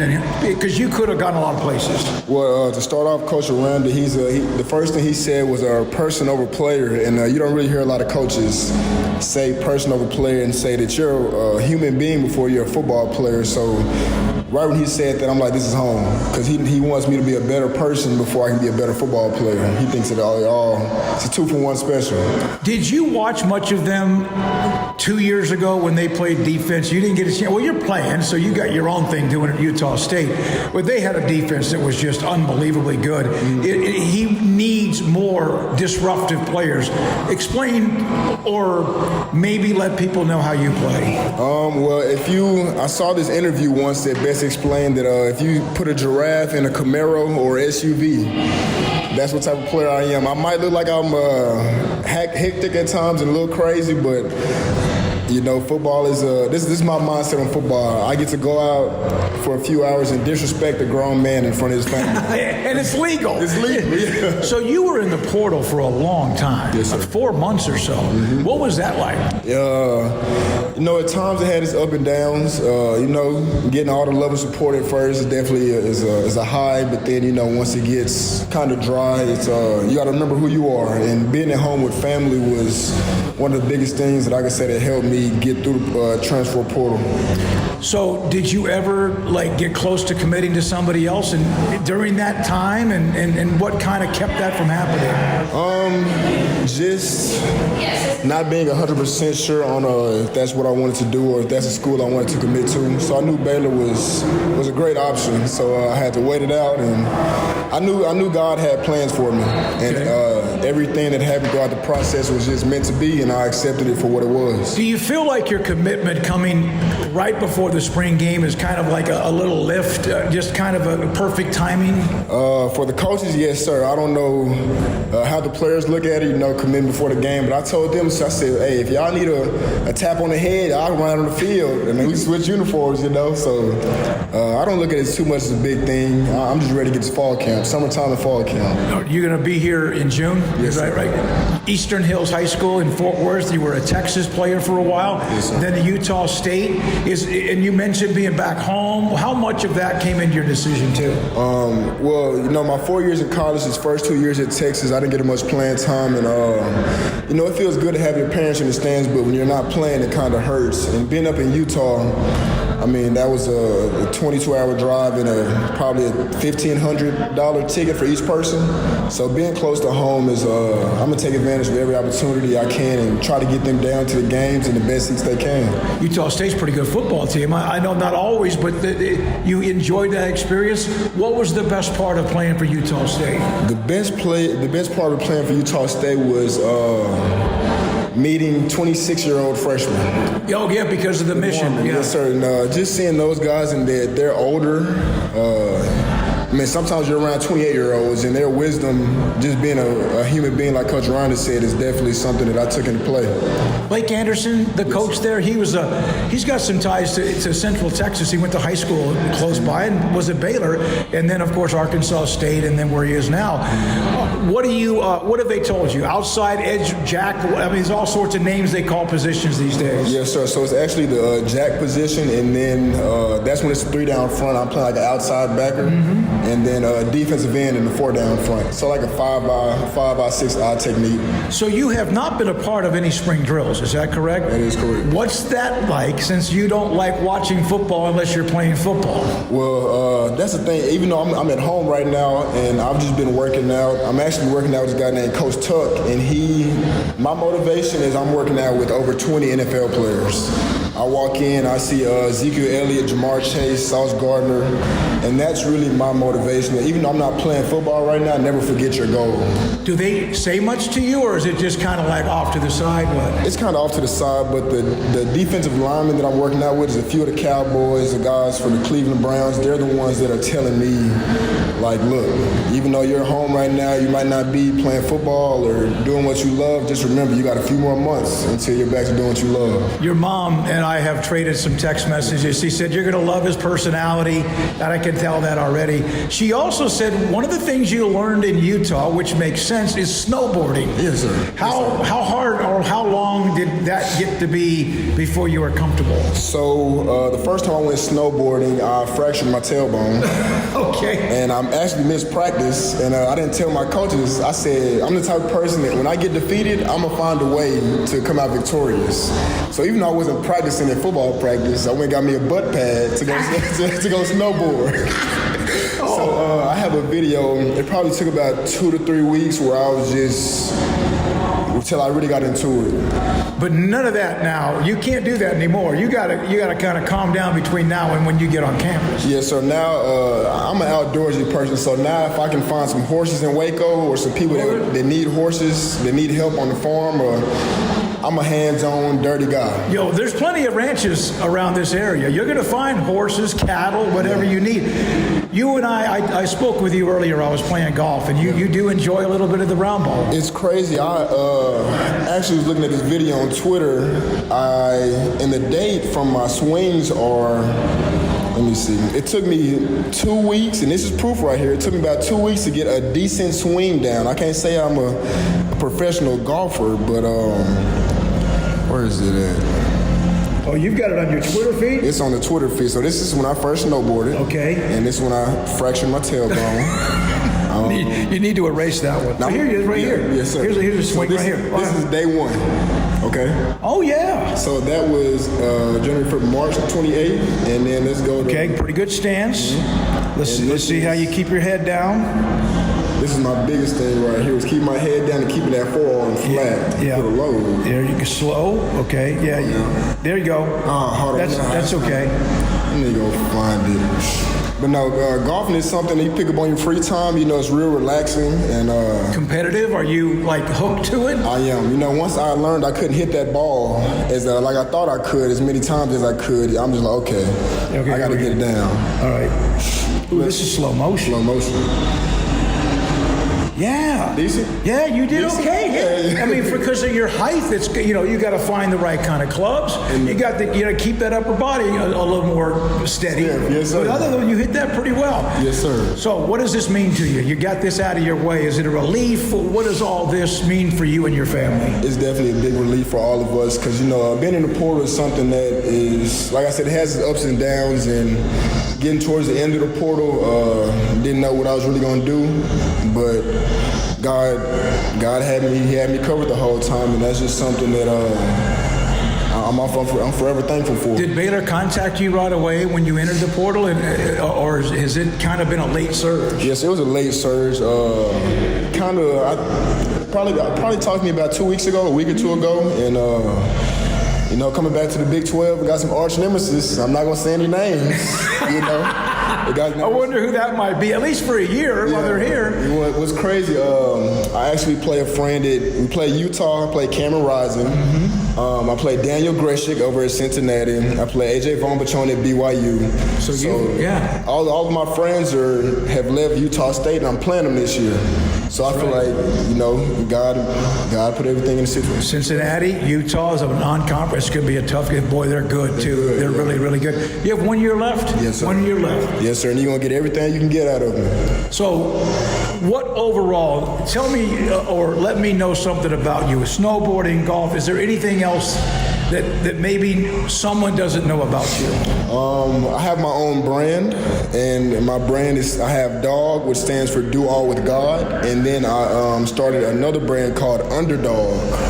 Because, I've always been an underdog. When I was at Utah State, we were always the underdogs. And, to go win a Mountain West Championship after being 1-4, that's a big underdog story. Yeah. So I have my own brand, and my mom and dad help me run, and I'm an entrepreneur. So your parents obviously very much involved, and they're thrilled right now. And it's interesting the way life works out. It is, when this is how I learned through this process. When you think everything is going bad, just keep working because your day will eventually come. What has been, if you don't mind me asking, maybe a low point in your life? Is there something that hit you that kind of shocked you that you had to get over? Freshman year in college at Texas, I went to a smaller high school, and I would say everything was handed to me.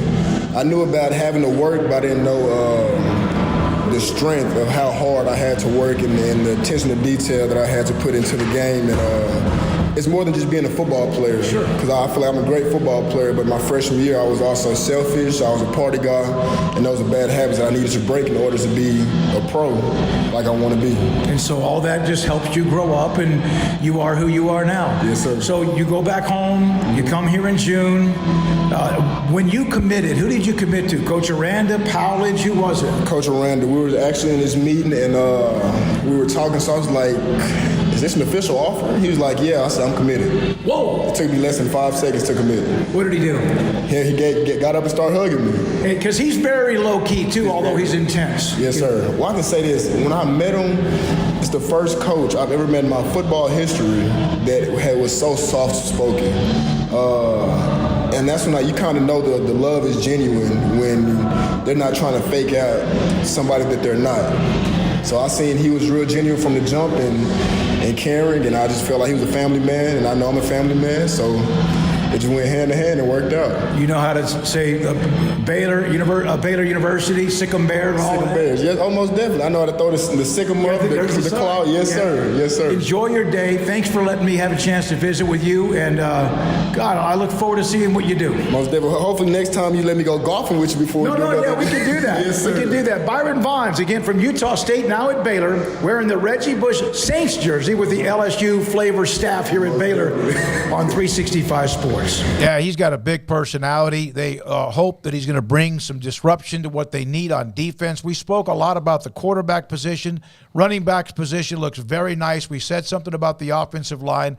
A wait and see when it comes to the wide receivers. You saw a little bit of Keytron from Arkansas. But let's discuss the defense, and Byron Vaughns is going to be a part of that. I appreciate his time.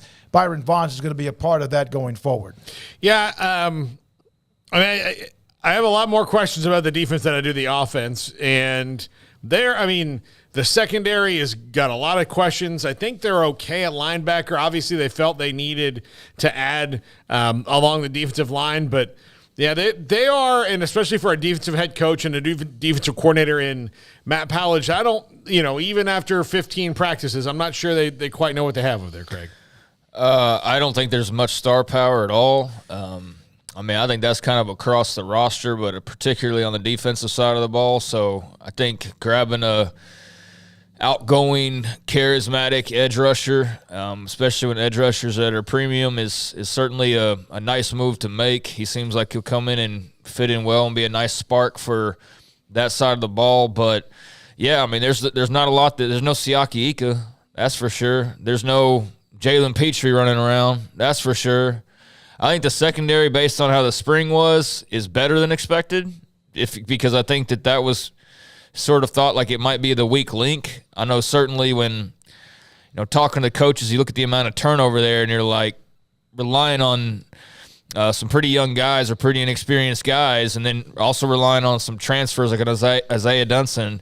That there was reason to kind of be questioning that, but I think, based on what I saw, a lot more people were coming out worried about the linebackers, worried about the defensive line, or maybe just worried about the thing as a whole. Got to give Matt Powledge time. They're not done, obviously, in the portal. Just added Vaughns a couple days ago, and I'm sure they'll add more there. But just to what extent remains to be seen, obviously. And, I don't have a good feel for an expectation there. They're certainly not going to be a team that I think is relying on their defense to win them games. I think the offense is going to have to win them some games, and the defense is going to have to be better than it was last year, but I don't see a way to where it gets so good in the next few months to where it's, leading them to a championship the way that it might have been expected to do last year and didn't, or the way that it did, in fact, do that 2 years ago. They're kind of in a no man's land, if that makes sense right now for me, and the offense is where I'd put their strengths, but even still, I don't know that they're so strong there that it's like an Oklahoma team from years ago where, they'll just outscore people. No. I don't know where that leaves them as far as, what to really wrap your arms around. I like what I saw from Mike Smith, the transfer from Liberty. Yeah. He was very active. I like what I saw from him. There were plays, there weren't many. There was not. I don't know if it was the wide receivers or I didn't see a lot of people running free. Dabney had the play down the seam for a touchdown. The concern I have, I wrote down these names. Boykins went out with an injury. Have not heard yet on that. Trey Emery from Mount Pleasant, who's a fire hydrant run stopper, has not practiced and was not in the game. He's a big dude inside. So I don't know about, there's no Siaka Ika, as you said, Craig, but do they have anybody there that's going to help plug up the gaps? I don't know. Well, they can't rely on just a big NFL prototype nose tackle. It's like they have been the last couple years. Yeah, they can't even do that. So, you're not just going to go, unless you're Alabama or Ohio State or the usual suspects, you're typically not going to just find another Siaka Ika to replace him, and even still, he wasn't a perfect player. There were times where he wasn't full motor.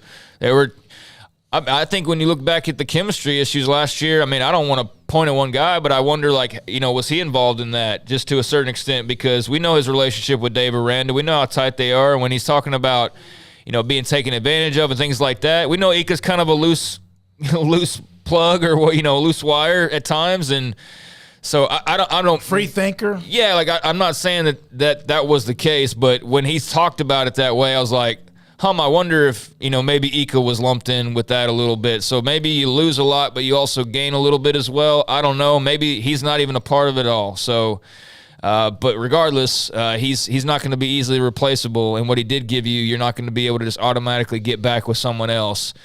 So yeah, it's a puzzling situation on that side of the ball. I think on every part of the roster, when you look at what you can be surefire, pumped up, and 100% about there's room to grow at corner, there's room to grow at safety, there's room to grow at linebacker, there's room to grow on the defensive line. I could see them addressing any of those positions and all of them if they had the numbers to do so, which remains a question mark because we don't know about any further attrition. But yeah, for a team that has brought in 10-plus guys at this point or right at 10 and has lost the same amount, if not one or two, there's going to be more, I think, additions and probably subtractions as well, and I wonder where they place that emphasis. And then Garmin Randolph, of course, has not been a part of it. So you're looking at some beef, although Randolph, of course, is playing – what, is he playing the jack position, Craig? I get those mixed up, to be honest with you. Yeah, I think so. So, there you are with that. I think the star power, I think you could win without star power, but you have to have some alphas. And Monterey Baldwin's an alpha on offense. I thought the running back room looked more than healthy with what they have with Richardson, obviously with Richard Reese, with Quaylon Jones, and the incoming freshman. He's there in Bryson Washington from Franklin High School. All right, when we come back, there's a lot to get to. At 4:45, Corey Mayfield Jr. from UTSA. Jeff Traylor told me he thinks he's going to get drafted at a great pro day. His father played at Oklahoma, played in the NFL, played at Craig's alma mater at Lee High School in Tyler, now called Legacy. He'll join us about who he is and what he has as expectations and a little bit about him as a young man as he's growing through the process of getting ready for this week in the draft. This is 365 Sports. Ideal MRI can do two things for you. Find out what is hurting you, whatever it is, a muscle, ligament, or something else. Find out if there's something that, in fact, is inside of you that doesn't need to be there. And I make that comment because I was there 2 or 3 weeks ago and had an MRI on my abdomen, my prostate, to make sure there was nothing more than just what I know, which is an enlarged prostate, and that's part of what can happen. But nothing else, no lesions, nothing else that showed up. $497 or less every time you go to Ideal MRI. Doesn't matter, $497. It's not $497 and then it's $1,500. The average MRI is $1,100. So you imagine how much you're saving the first time, the second time, the third time. In fact, it almost takes 3 of them to get to what the average is of $1,100. The staff, the techs, the specialists are fantastic. Teresa and Stephanie at the front desk were great. Marcus was the one who helped me get through the process of the MRI itself. He was fantastic. The machine is as good as you'll get. Elite state-of-the-art technology. $497 or less every single time to find out what's wrong with your muscle, a ligament, or something else at idealmri.com in the Central Texas Marketplace in Waco. It takes time to reach goals.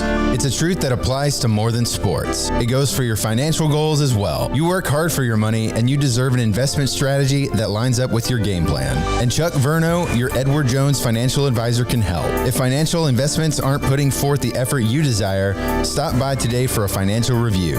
Chuck Verno, 720 North 64th Street in Waco, 254-732-1161. Edward Jones, member SIPC. Do you or your kids get nervous about going to the dentist? Stonewood Dental, Dr. Steve Childress, he can help. I've spent a career taking care of patients who as children had bad experiences, and now they're adults that hate going to the dentist. If I get a kid at 3 years old and they come every 6 months and it's a happy experience, it's normal for them. Now they have an accident at 6 or 7 or 8 at school. Now they have a broken tooth or a trauma, and they have to come here They're used to lights. They're used to water in their mouth. They're used to experience. They already trust us. It's amazing what we can do with that kid without it being a negative thing. But if I see a 6 or 7 or 8 year old that's never been to the dentist, and now they have a trauma or an unfortunate unexpected toothache, it's harder to do that for that kid and it not be somewhat of a negative experience. So bottom line is I try to teach kids and adults and teenagers and everybody the way I'd want my family treated, which is where it's a necessary part of life. You just take care of it. It doesn't have to be that big a deal. Learn more, stonewood-dental.com. There are 26 letters in the alphabet, over 600,000 words in the dictionary, and just 3 of them said together can change everything. Let's order pizza. Those 3 words lead to dough made from scratch and 3 fresh signature cheeses that blanket golden crust in a heavenly melt on Marco's Pizza that'll blow your mind. So visit marcos.com to order and stop by Marco's Pizza in Belmead, China Spring, Woodway, and in Robinson. Marco's. Pizza lovers get it. With so many companies and policies out there, it gets so confusing shopping for insurance, and I never know if I'm getting the policy that's right for me. Luckily, I met the team at the Niche Group Insurance Agency. With the Niche Group, you can go to one company and get access to coverage options from many insurance carriers, and you get to speak to a real person about your specific coverage needs. With the Niche Group, I know I'm getting the right coverage at the right price. If you need insurance, talk to the experts at the Niche Group at 1-800-258-8302. Boozers is the wedding ring store and more. If you're ready to get engaged or already married and want to upgrade your wife's ring for a special anniversary, Boozers is the place to go. With the largest selection of premier quality diamond engagement rings and wedding rings in Central Texas. They have 7 cases with over 300 styles of rings from top designers like Natalie Kay. Choose from yellow, white, or rose gold, plus beautiful top quality loose diamonds. With an in-house jewelry, they can also custom make anything you want. Bring in a picture or drawing and let Boozers create your one-of-a-kind pendant or ring. They can even use some of your old gold and diamond jewelry to create something new. At Boozers, you'll find a great selection of quality timepieces, and Boozers is the place for expert watch maintenance and repairs too. They specialize in expert Rolex watch repair for fine jewelry, watches, custom work, and more. Go to Boozers on Valley Mills and Lake Air Drive in Waco. Boozers, the wedding ring store. This is 365 Sports. Are you a Sikkim 365 super fan? Then try out our premium subscriptions at Sikkim365.com. We will hear from Corey Mayfield Jr. from UTSA, a cornerback who had a heck of a career there. He'll join us in the next segment. Again, tomorrow, Matthew Stafford, Rams quarterback, will be a part of our show in the 3 o'clock hour. All right, so Paul, the SEC with some at least threats on people who storm the field. Yeah, but this is via Pat 40 that right now they, $250,000, the fine they give you for storming the field. They're considering things like forfeits and other punishments that are far, far more extreme than hold on, I got to pull up the tweet here because I was laughing so hard at it when it got sent to me. Look, I get that it's a problem, but taking away home games. No, they're not. Yeah. Forfeiting wins or taking away home games as a punishment for field storming. There's no way they're going to take away a home game because, you're talking about some of those stadiums have 100,000 people. The Vanderbilt's is not very large, and I don't know what the other ones are. You're not going to be able to control that, and you can't. I don't think that's the punishment. I think you're going to be able to control it, and you're going to eventually have to find a way to do it. And if that's penalizing a team, then that's what you're going to have to do. But they're going to find a solution to it. I can rest assured there. I mean, otherwise we wouldn't be talking about it. It's clearly a focus, and I think it's one of those things where, there's been dozens, if not hundreds of field stormings over the years, but I mean, you want to just risk that 101 is going to be fine too, and 102 and 103. I just think in this world, you don't want to bring a lawsuit upon yourself if you don't have to. And it feels like we've had a lot of luck in there not being something super egregious, but there's been some moments where you're like, okay, that could have gotten sideways a little bit. I think fans are fine, and I'm not anti-rushing the field at all. I don't even bemoan those who do it on a semi-regular basis when they've been superstar for success. I think some can kind of it gets to the point where you're like, okay, you just beat a team that's won 3 games. Like, you don't need to rush the field. Like, you're excited about the direction of the program, though. But, for these SEC schools, I guess the fines aren't getting through, and so they feel like they need to do something else. And, it does sound a bit too serious, but it's also not into law. It's not a rule just yet. It's being debated about. So they'll get their reaction to that after they floated it and see everybody's, thoughts on it, and they'll reconvene, I'm sure, and discuss it some more, and maybe this is the last that we hear of it, but, if you were trying to ensure that it doesn't happen again, what else are you going to threaten them with? Money doesn't matter. What else are you going to say? Well, what matters to those fans? Winning. Losing a home game, right. You will lose up bucket loads of money too, by the way. Right. It's the revenue of the home game too. Well, and you couldn't even sabotage that, because even if some people got together from the opposing fan base, or you're not going to get thousands of people all on board, so you can't do that way. Like Tennessee last week, the fines, Tennessee probably let the cat out of the bag too much on the fines, in that they paid the fine and then turned it into a fundraising campaign. Yep. They very much politicianed that. Please help me fight these awful charges, give me money. Please help us pay this fine. Dude, you're paying your football coach $6 million a year. You got $250,000. Nobody's fooled by that. And they were very tongue-in-cheek about it, but that's the cat's out of the bag on how they do those things and what they use them for. And the SEC had a little egg on their face because of that. So they're trying to figure out how to make it harsher. I just don't know if they can. I think you need to save I'm not about field or court storming in the right moment, but like Craig, I do think it gets a little bit. Yeah, I think sometimes it also you can get a little is addicted to it. I think it's set up by what happens earlier in the day on a Saturday. Mm-hmm. I think that people watch everything, and I think if somebody storms the field for an 11 o'clock game, it leads to one at 2:30, it leads to one at 6, it leads to one at 9. I do think it's gotten to the point, it's almost like the wave. There's the wave. There's just very clearly sometimes when fans just want to do it, and they're just waiting on a win to be able to do it sometimes, it's not just some random game like week 2 of the season, but it's the rivals in town, and it's nice to beat them, and maybe you didn't get bowl eligible last year, and now you're clearly going to be, and you beat this team, and you rush the field. That can get kind of old. I mean, it can, and it's more special when it's just very impromptu, and you don't really get that feeling. It's just, that last second field goal goes through, and everybody just reacts, and that's what happens. That's better than the more you can kind of see it coming, storming of the field. That's not necessarily over a top 5 opponent or whatever. It's just a team you haven't beaten in 10 years. Yeah, like a rivalry game. Right. Yeah. Some of that can get a little bit silly. Again, I'm not anti-storming the field, though, and this is also not law or a rule for the SEC right now. It's simply a talking point. Yeah. Maybe they don't do anything about it.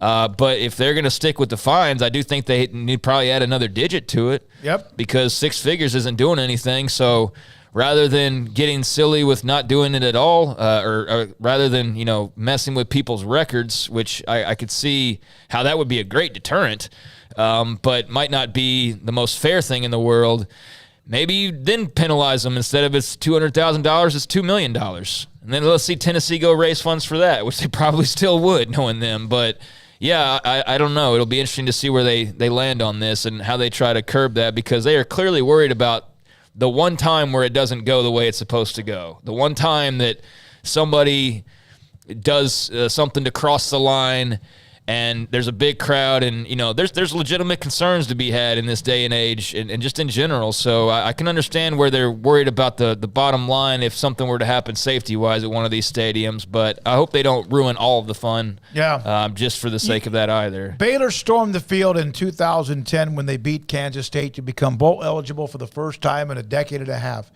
They stormed the field after the craziness of the emotional 61-58.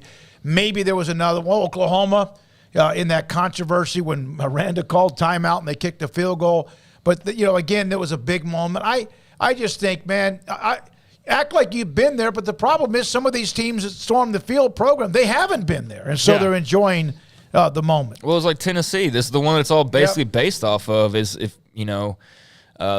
that was just the culmination of how many years in the making for them to be in, this huge moment and to want to rip down goalposts and brag about, their success and brag about where they are and where they're now returning to. And yeah, it's just, it's interesting to see that they've obviously got this as such a serious, obviously a serious topic that they want to address. But yeah, there's a lot of the fun side that's being pushed aside to focus on the grave danger there could potentially be. So let's hopefully find some middle ground. Now, hopefully they'll be able to discuss it. Eventually, yeah, you got to. It's like somebody said the other day. Eventually, you want to put your hand on the burner. It has to burn before you do it. So you won't do it again. When we come back, Corey Mayfield Jr. He's a legacy when it comes to pro football. His father, great high school player. I covered him heavily when he was in Tyler. He played at Oklahoma, played in the NFL, and his son's a really good football player from UTSA in San Antonio. His thoughts about where he is, what he's learned about the process and expectations. Corey Mayfield Jr. from UTSA is next on 365 Sports. Riverbend Liquor and Wine, Lakeshore Drive, North 19th Street in Waco. Also, great Instagram account where you can find out cool things that they have going on from time to time, new promotions, new products, new different things that they have in the store. They are the best place in Central Texas to get local craft bourbons, Texas craft bourbons, TX, Devil's River, Balcones, Garrison Brothers, all available at Riverbend Liquor and Wine at Lakeshore Drive and North 19th Street. A speedy drive-through window, super convenient staff. They're so helpful when you go in there if you're looking for something in particular. And again, I've been at the drive-through window and I said, I need the, I got the name half out. They told me and they said, yeah. And somebody shouted, said, hey, third shelf on the bottom. 3 from the right, and it was right there in my hand. That's how well they know their product and their store and their customer service. They're fantastic. Riverbend Liquor and Wine, Lakeshore Drive and North 19th, also available on DoorDash.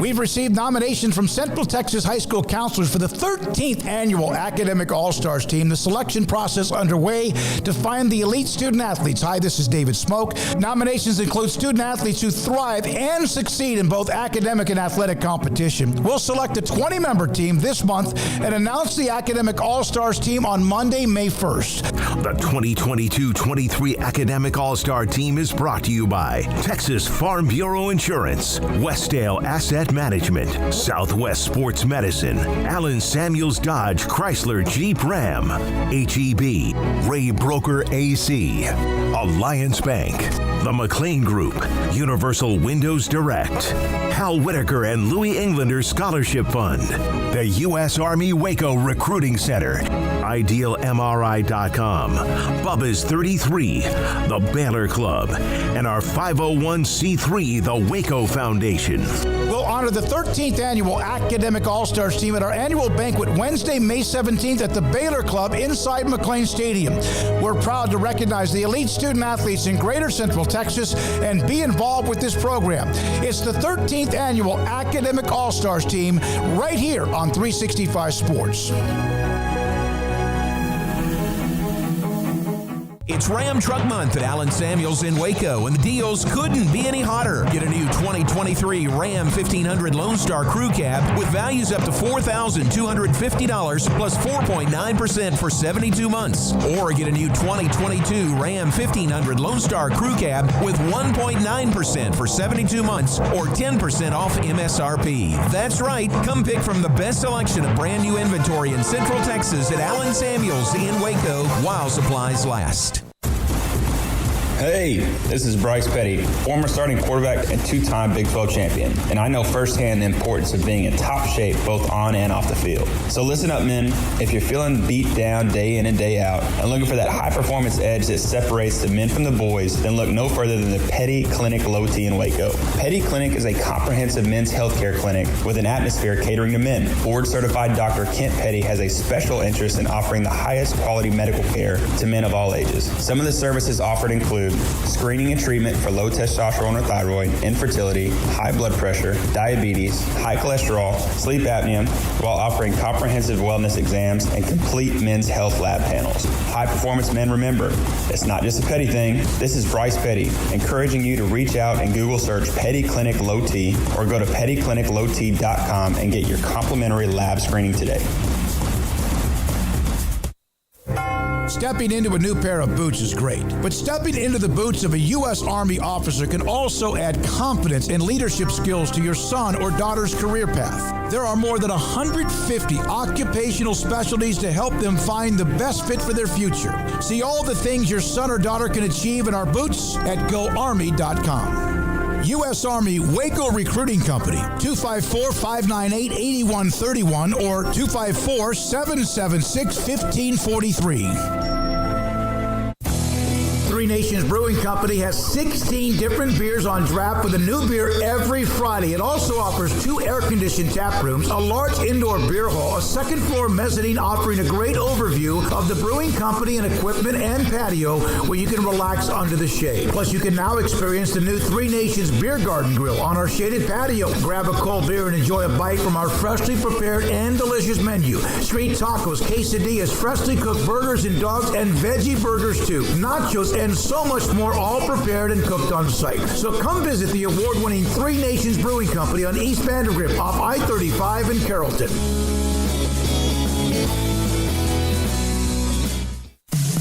In the market for a quality metal building? Since 1943, Pioneer Steel and Pipe has helped Central Texas residential and commercial customers with metal building design, panel options, building components, and trim options. Pioneer Steel and Pipe's residential line is energy efficient, offers low maintenance, reduces insurance payments, is impact resistant, and carries up to a 45-year limited warranty. In addition, they can also help you find a metal building contractor for your project. Pioneer Steel and Pipe with locations in Waco and Bryan and at pioneersboys.com.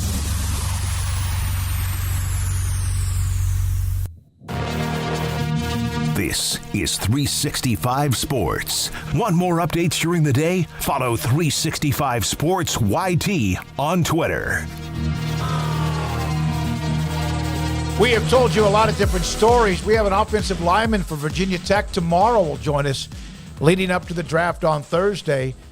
I covered Corey Mayfield Sr. at Lee High School, now Legacy, and then into Oklahoma, and then the NFL. And Corey Mayfield Jr., I'll remember, I think it was a couple of years ago, I contacted Jeff Traylor, the Roadrunners head coach. I said, Corey Mayfield Jr., and he said, yep, that's the one. He joins us now, Paul Craig and David on 365 Sports. Corey, thank you very much for your time. Looking forward to it. What have you learned along the way in the last, let's say, 3 or 4 months about the NFL draft and the process?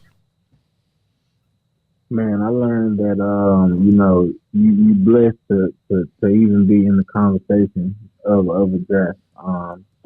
It's a lot of dudes coming out with a whole bunch of different skill sets, and this team's needs are different. So people will go different, but the draft process is pretty nitpicky, man. The NFL teams are nitpicky.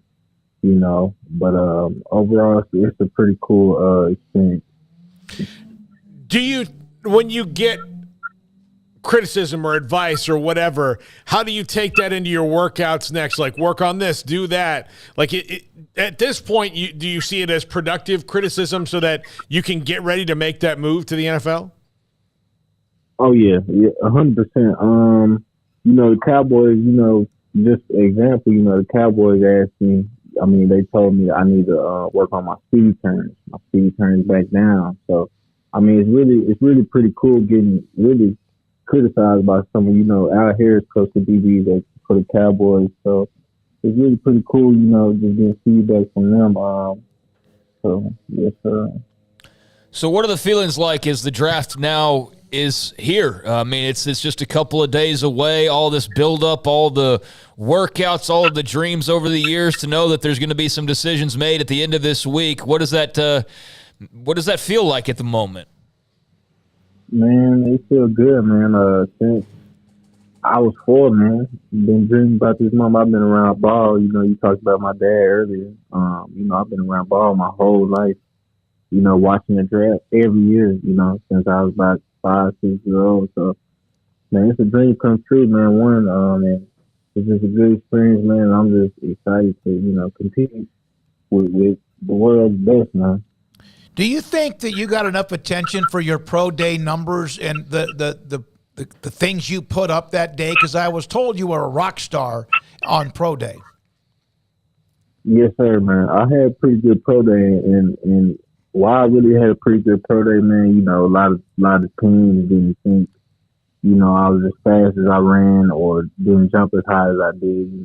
They kind of downplayed me, man, believe it or not. But I ended up running, pretty fast on pro day, jumped pretty high, and it just kind of surprised them, so. Corey Mayfield Jr., UTSA cornerback, with us on 365 Sports. You're a first-team all-conference guy this last year, and do you wear that chip on your shoulder of here I'm first-team all-conference and I've gone under the radar a little bit? Yes, sir. Yeah, man. I feel like if I was in a different position as far as where I went to school, the situation might be a lot different, but, I didn't. And for some reason, man, people downplay it. But I feel like the real teams, who watch the film and just watch how, I play, and even some of my road runner teammates, how they play. We got some real talent at UTSA. And so, yeah, that's one tip, I'm going to bring to the next level because I'm going to want the next dude coming out of UTSA to, make it. Corey, when you got there and then Coach Traylor arrives shortly thereafter, I know you got the East Texas connections kind of going back with your father, and then obviously his deep connections there. But just can you kind of describe the journey alongside him these last few years, and can you even begin to kind of wrap your head around the growth of the program with both of you guys and obviously a lot of your other teammates and coaches as well, but to look back on where UTSA was when you first arrived to where the program is now, what's that like to look back on? It's a humbling experience because, when I first got to UTSA, we were terrible. We went 3-9, 4-8, and I even, just that, but it was just different. The culture was different when I first got here. When Coach Turley came, he really made us a better team, and he made all of us really better humans. He came and just led us and showed us how to do it.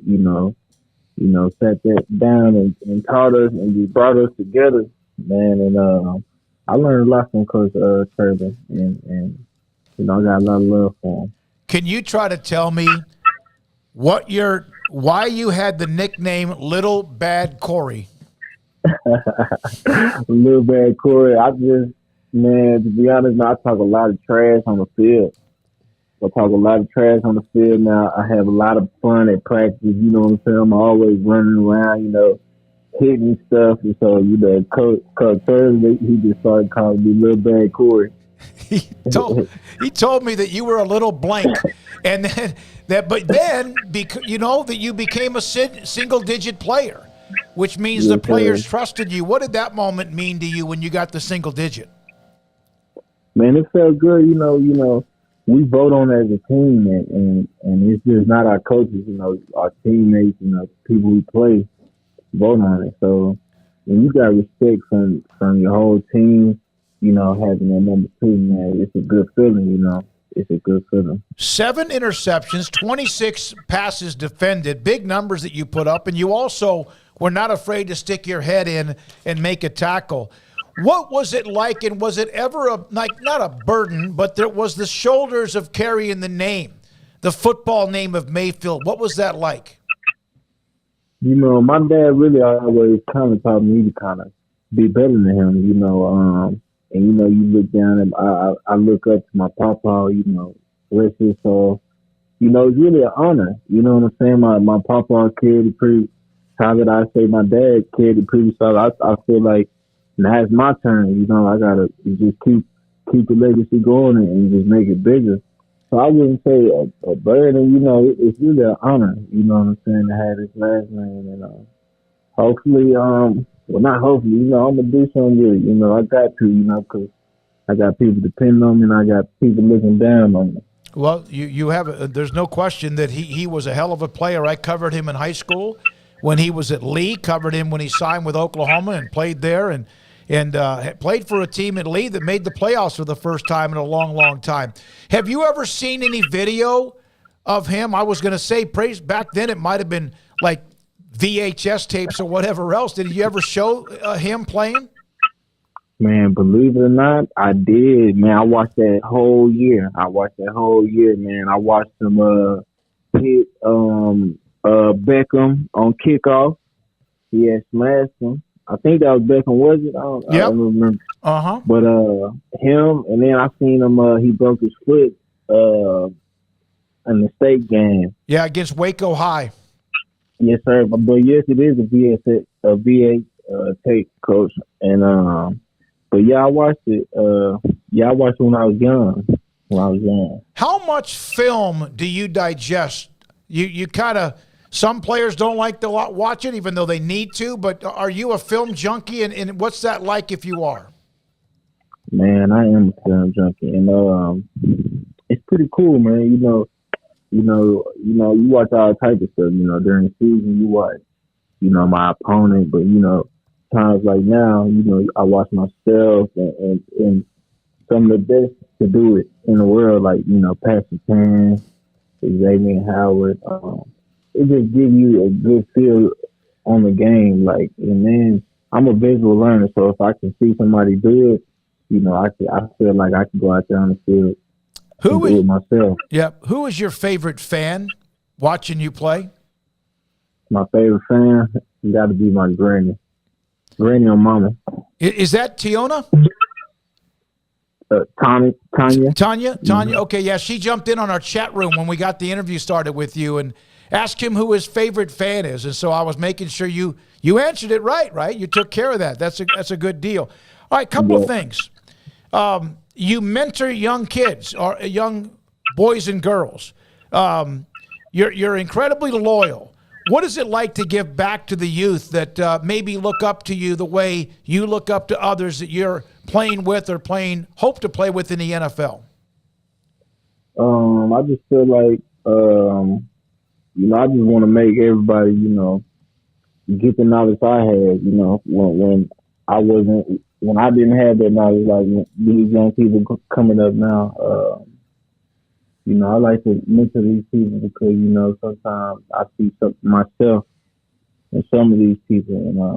And, I just want people, just be better than me, really. And I want to bring people along with me. So, and I kind of got that from my dad, too. My dad, who tried to help a lot of people. He helped a lot of kids, growing up. So, I think that's one of my blessings. God. I'll never forget, by the way, you mentioned him breaking his foot. It was at Texas Stadium, which is no longer in existence, where the Cowboys used to play, a high school stadium that hosted a pro stadium that hosted a bunch of the high school games like they do now in Arlington. All right, so let's take yourself to head. Whatever it is, whatever day it is, the phone rings. You have your agent, and the phone rings. And whoever the team is, they're calling to tell you that they're wanting to draft you. Have you thought about that moment and what that might be like? I kind of thought about it, I've always wondered what that would feel like, man. So it's something I always kind of wondered about, and I'm getting more and more excited the closer we get to it. I just know all the work, my mama, my dad, myself, my team, all the work we put in to get to this moment, I'm sure it's going to be a surreal moment. Well, the UTSA is beginning that pipeline. Obviously, cornerback Tariq Wooten and what he did. From Tanya, one more time, and then we're going to let you go, Corey. Oh, my God, I remember him when he was a baby to a toddler. Now look at him. He has good genes. His mom and dad love you, cousin. You are the best. Right. Mom's is the best. Thanks for your time. And Corey, do you have a chip on your shoulder? Are you waiting to maybe even open that up a little bit when you get to the NFL? Yes, sir. I feel like, I'm one of the best in the nation, coming out of the draft, and I feel like I'm kind of downplayed, and I feel like it's just because some of the circumstances I was dealt with, and I love the game, so it's a chip on my shoulder. Plus, I got a real love for the game, so I can't wait to perform at the next level and just keep learning about football and get around some good men at the next level. Corey, good luck. It's great talking with you. It was fantastic to cover your father. Your mom, obviously, has had a great influence on you, Tanya, and we appreciate you so much. And good luck. Hope you land where you want to, somewhere in the NFL, and then go continue that UTSA pipeline for Coach Traylor and company. Yes, sir. Thank you very much. Corey Mayfield Jr., UTSA cornerback. His dad was a phenomenal player, played linebacker at Lee. He also would at times line up. There was a tight end on that team, William Washington, who played at Nebraska. So on one team, back in the days in the late 80s, one went to OU, one went to Nebraska, back when they were both just absolutely fantastic and elite. And there were others as well. All right, when we come back, we're not done. Travis Roeder, we'll go back to the discussion about the Baylor quarterback play in the spring game. The decision, does there really need to be one? But apparently there will be, according to Dave Aranda. His thoughts. That's Travis Roeder from Sikkim 365. He's next on 365 Sports. Waco Custom Marketplace, the specials this week at 425 Lake Air Drive in Waco. Beef short ribs at $4.75 a pound. The tomahawk ribeye steak, that is the one that looks like a billy club. It looks like what the Vikings used to eat if they ate steak back in the day, at $15.99 a pound. Bone-in pork butt, boneless pork butt, $1.65 or $1.99 a pound. Bacon ends and pieces at $2.75 a pound. A whole chicken at $1.70 a pound. Hot links $3.50 a pound, and ground beef tallow at 75 cents a pound. Waco Custom Marketplace with a full-service bakery for your sweets and treats and fresh baked bread and kolaches every day, and a butcher shop with beef, pork, poultry, and seafood. Brian Bauer and the Bauer family. Waco Custom Marketplace, 425 Lake Air Drive in Waco. Richard Carr is loaded with GMC Sierra trucks. Make your best deal in years. Step up to premium grade GMC Sierra and save thousands at Richard Carr. Right now, qualified buyers get 2.9% financing and $3,000 in savings on most new 2023 GMC Sierra SLE, SLT 1500s in stock. Call now, get here now, or log on to richardcarr.com and drive home your new GMC Sierra today. See dealer for details. Richard Carr, they have the truck for you. Don Humidor, your home with a 48-foot walk-in humidor with the elite cigar brands from around the world, including the #1 cigar of the year, Aging Room Cuatro Nicaragua. Plus, they have the great brands like Macanudo and Artur Fuente, Rocky Patel, Aston, and so much more. CBD, great for sore muscles, aches and pains, sleep, Vita Dreams, and anxiety, mild depression, general health and wellness. Their staff very knowledgeable on the subject. If anyone is curious about CBD, ask Carol and Ashley. Don Humidor in the Townwest Shopping Center off Valley Mills in Waco. Shorty's Pizza Shack at 12th and Bagby is a homegrown, locally owned pizza place that's out of this world. Everything from the dough, the sauce, the sausage topping is made fresh in-house. Not to mention the amazing pizza pillows, the chicken wings are to die for. Try the Sikkim sauce, chili cheese fries or tots, plus great specials on food and drink every single day. Shorty's is also the perfect spot to watch the game with your friends. Shorty's Pizza Shack at 12th and Bagby. Tell them Paul sent you by.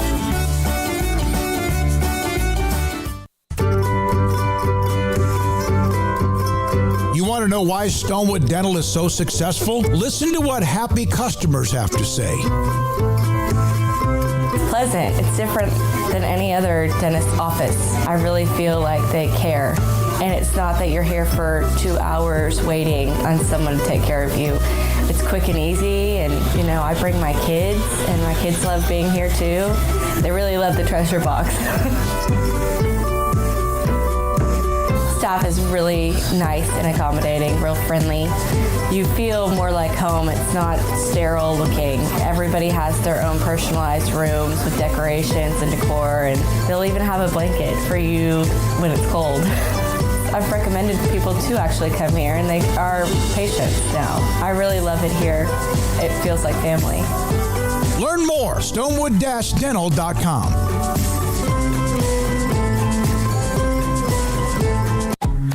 The future's bright, the time is now. College is what you make it. It's a late night pizza run and all-nighters coding a new project. It's having big dreams and making them a reality. It's a professor who knows your name and your story. It's preparation for your future, your calling, your life.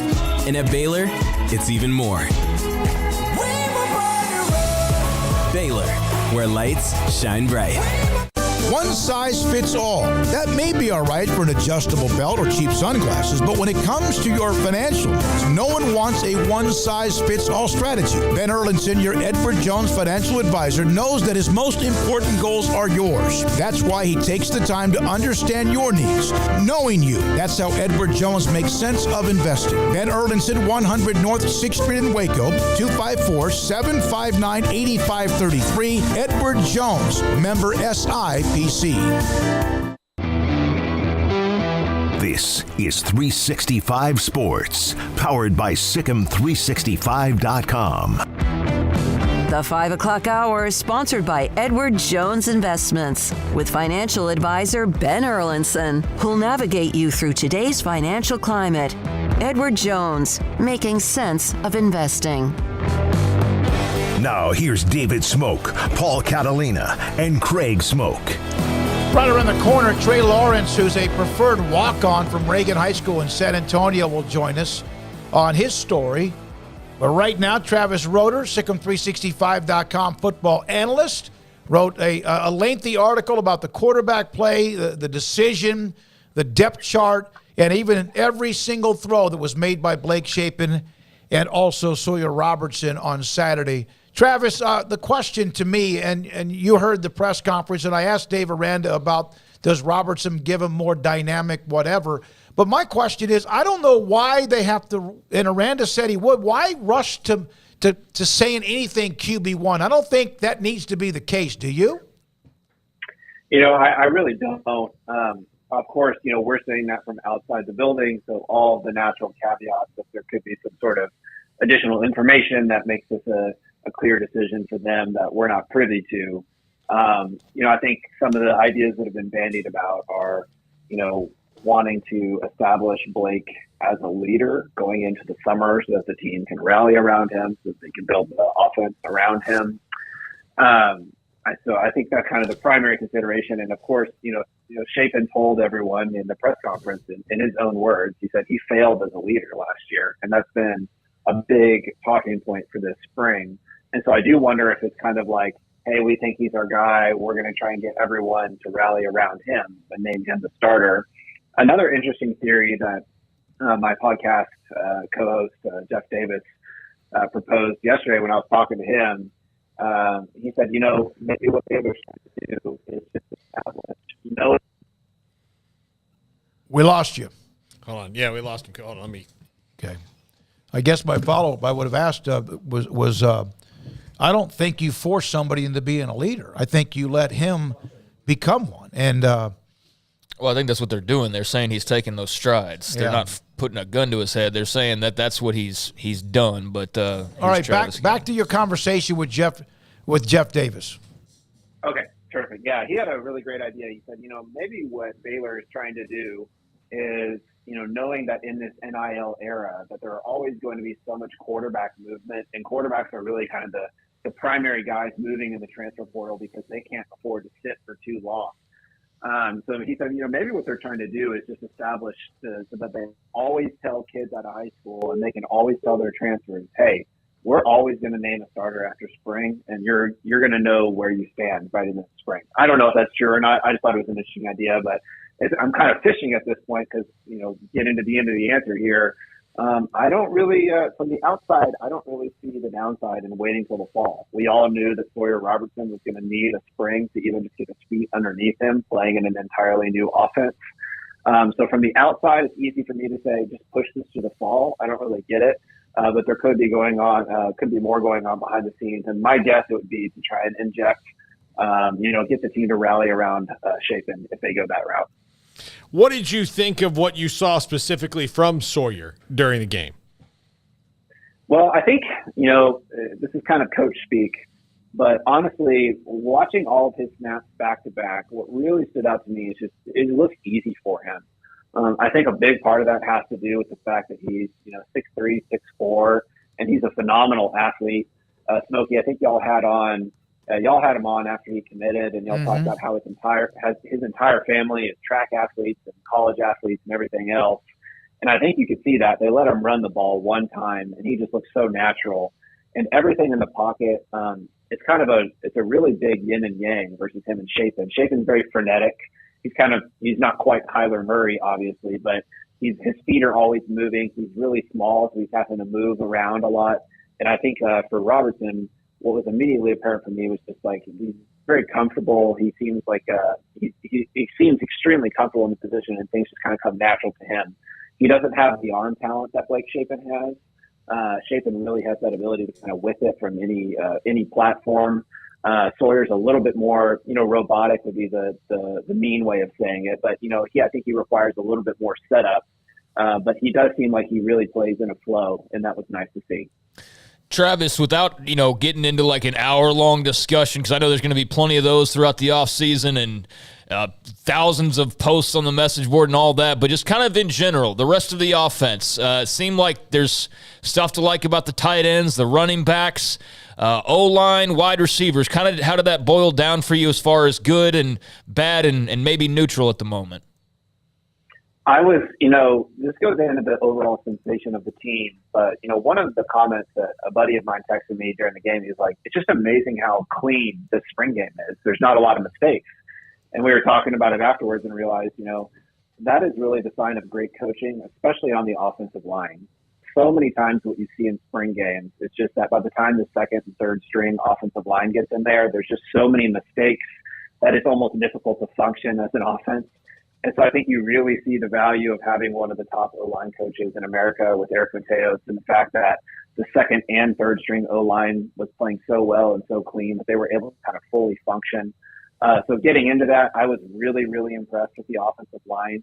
I think you could see that even though last year we were all very impressed that Baylor was bringing back 5 starters, I'm not sure how many of those guys actually improved in their final year. I'm sure they all did to differing degrees, but I think what you see this year is that the starting 5 has a little bit more juice to them athletically. They're probably not obviously as savvy as that last group was, but there's a lot of pop, and you can really see this is the third year that Mateos has had that offensive line, and you can really see it. I thought they played extremely well. The kid, Elijah Ellis from Paris, Texas, was a freak athlete. He looked really good at right tackle. And overall, I think Baylor really is going to lean on this running game. I really laughed the other day during Jeff Grimes' press conference. He's the offensive coordinator, and somebody asked him, what's it like to have so much running back depth again? And he looked at them and smiled and said, again? Yeah, I remember that, yeah. It was pretty funny. And Baylor really struggled with that depth last year. Squirrel was playing hurt. Richard Reese is getting 30 carries as a true freshman. And I think what you're going to see this year is with Dominic Richardson, Bryson Washington, Quaylen Jones, and Richard Reese, they're not going to ever have to give Richard Reese 30 carries in a game unless everybody else gets hurt again. They're in a really good spot. That kid, Dominic Richardson, the transfer from Oklahoma State, he is really, really, really good.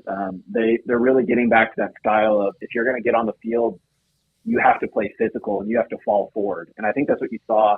The kid, Bryson Washington out of Franklin, he's a load, and all these guys are falling forward for extra yards.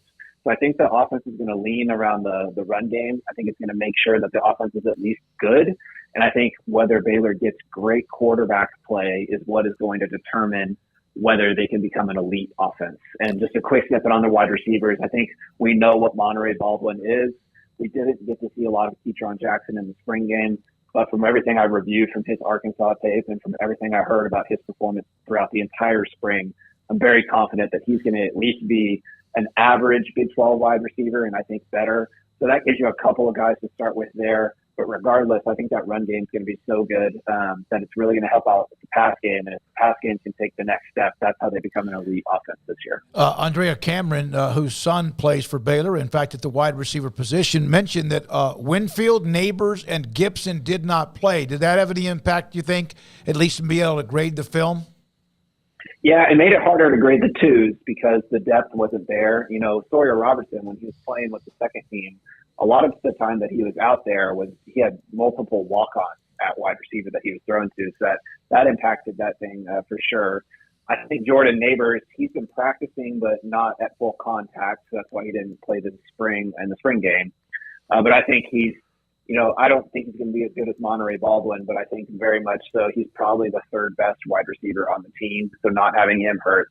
Armani Winfield's a big wild card. He could become, a dominant level starter, or he could be nothing this year. He has a lot of talent, so we'll see on that. But I do think that Jordan Neighbors, Keyshawn Jackson, and Monterey Baldwin are the top three. So missing Neighbors, I think, really hurt. And then missing the other two guys really kind of just hurt more the depth, I think, for when Robertson and the second team offense was out there in the spring. Craig I didn't realize that Gibson's not on the team any longer. Is that right? Yeah. Okay. All right.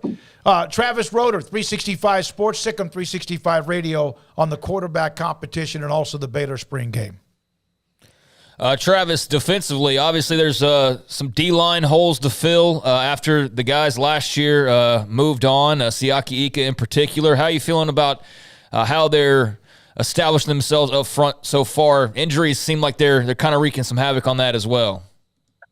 Yeah, I mean, overall with the defense, I'm sure we'll have a chance to talk about, how the safeties and everyone else looked with Matt Powledge back. I was really impressed with the defense overall. But yes, my biggest concern with the defense right now is just that interior defensive line.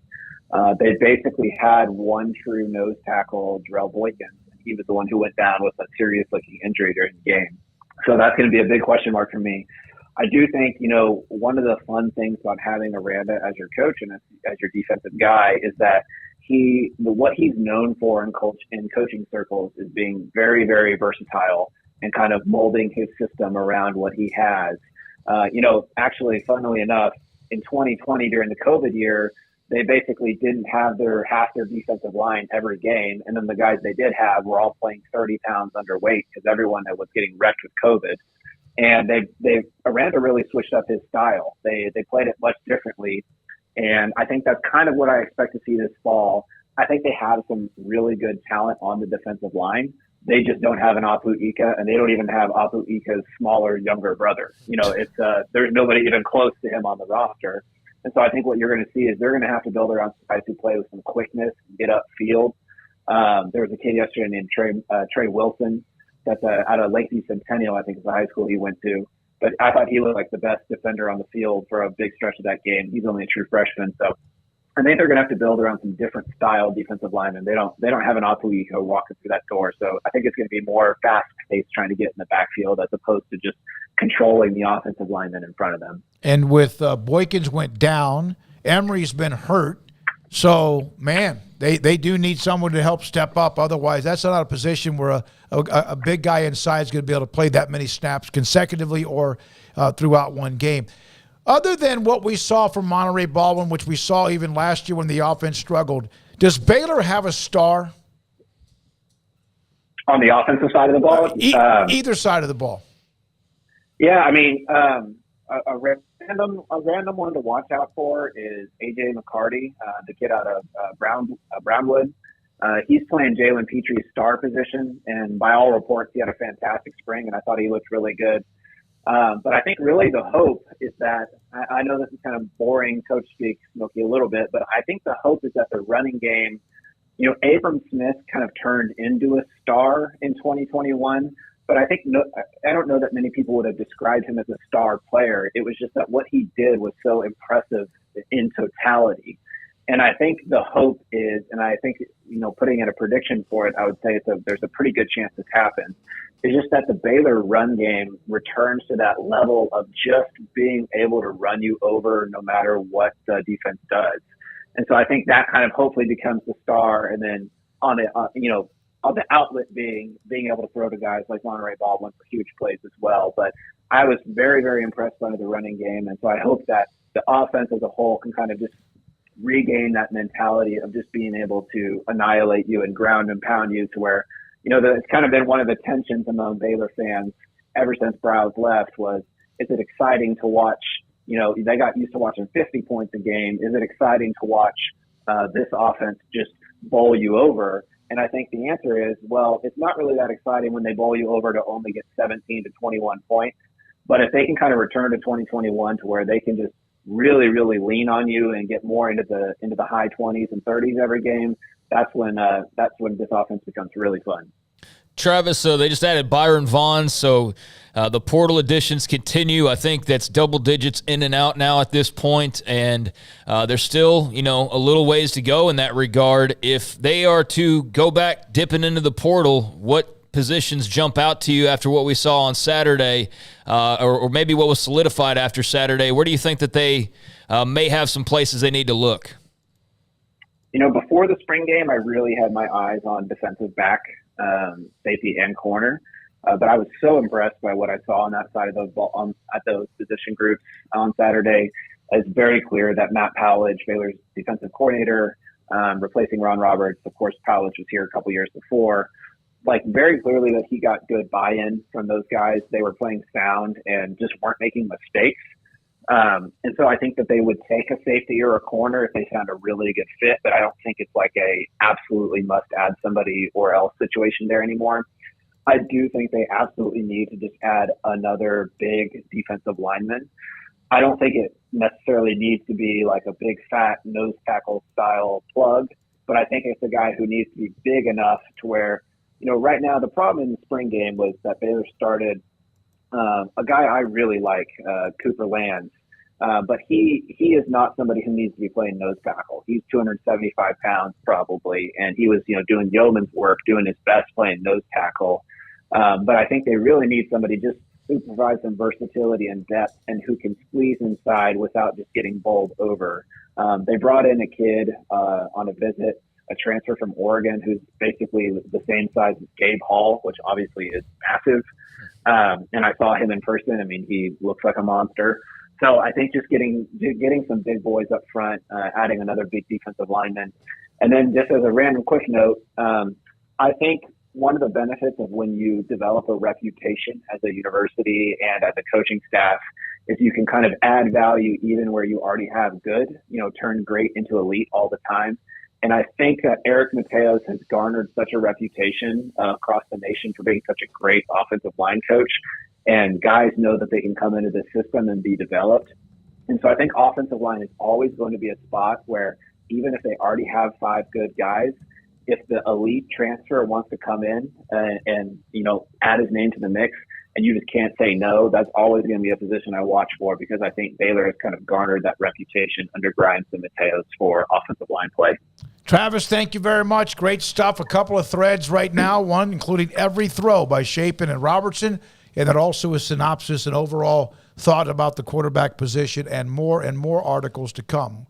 Also, yesterday evening, Trey Lawrence of Reagan High School in San Antonio has lineage legacy with Baylor, had preferred walk-on opportunities at USC, at A&M, North Carolina, Florida, and elsewhere, decided he was going to play at Baylor. And it's a unique story, kind of the kid next door. And I had a chance to visit with Trey Lawrence.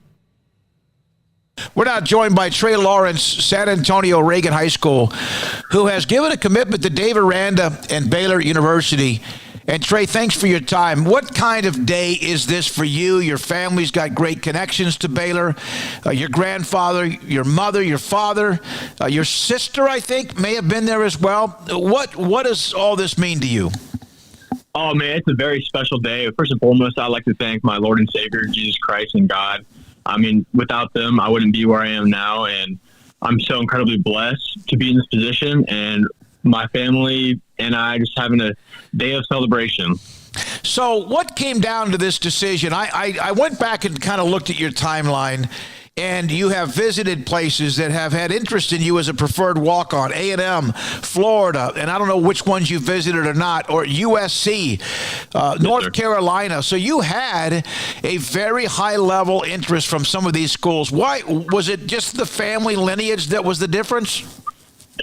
Yes, sir, that did have a pull. But at the end of the day, the coaches and the culture there is just uncomparable to anything I've seen before. They are just the best guys. Take them outside of football, just talking to them. They are the most down-to-earth guys, great Christian guys. Man, I love them.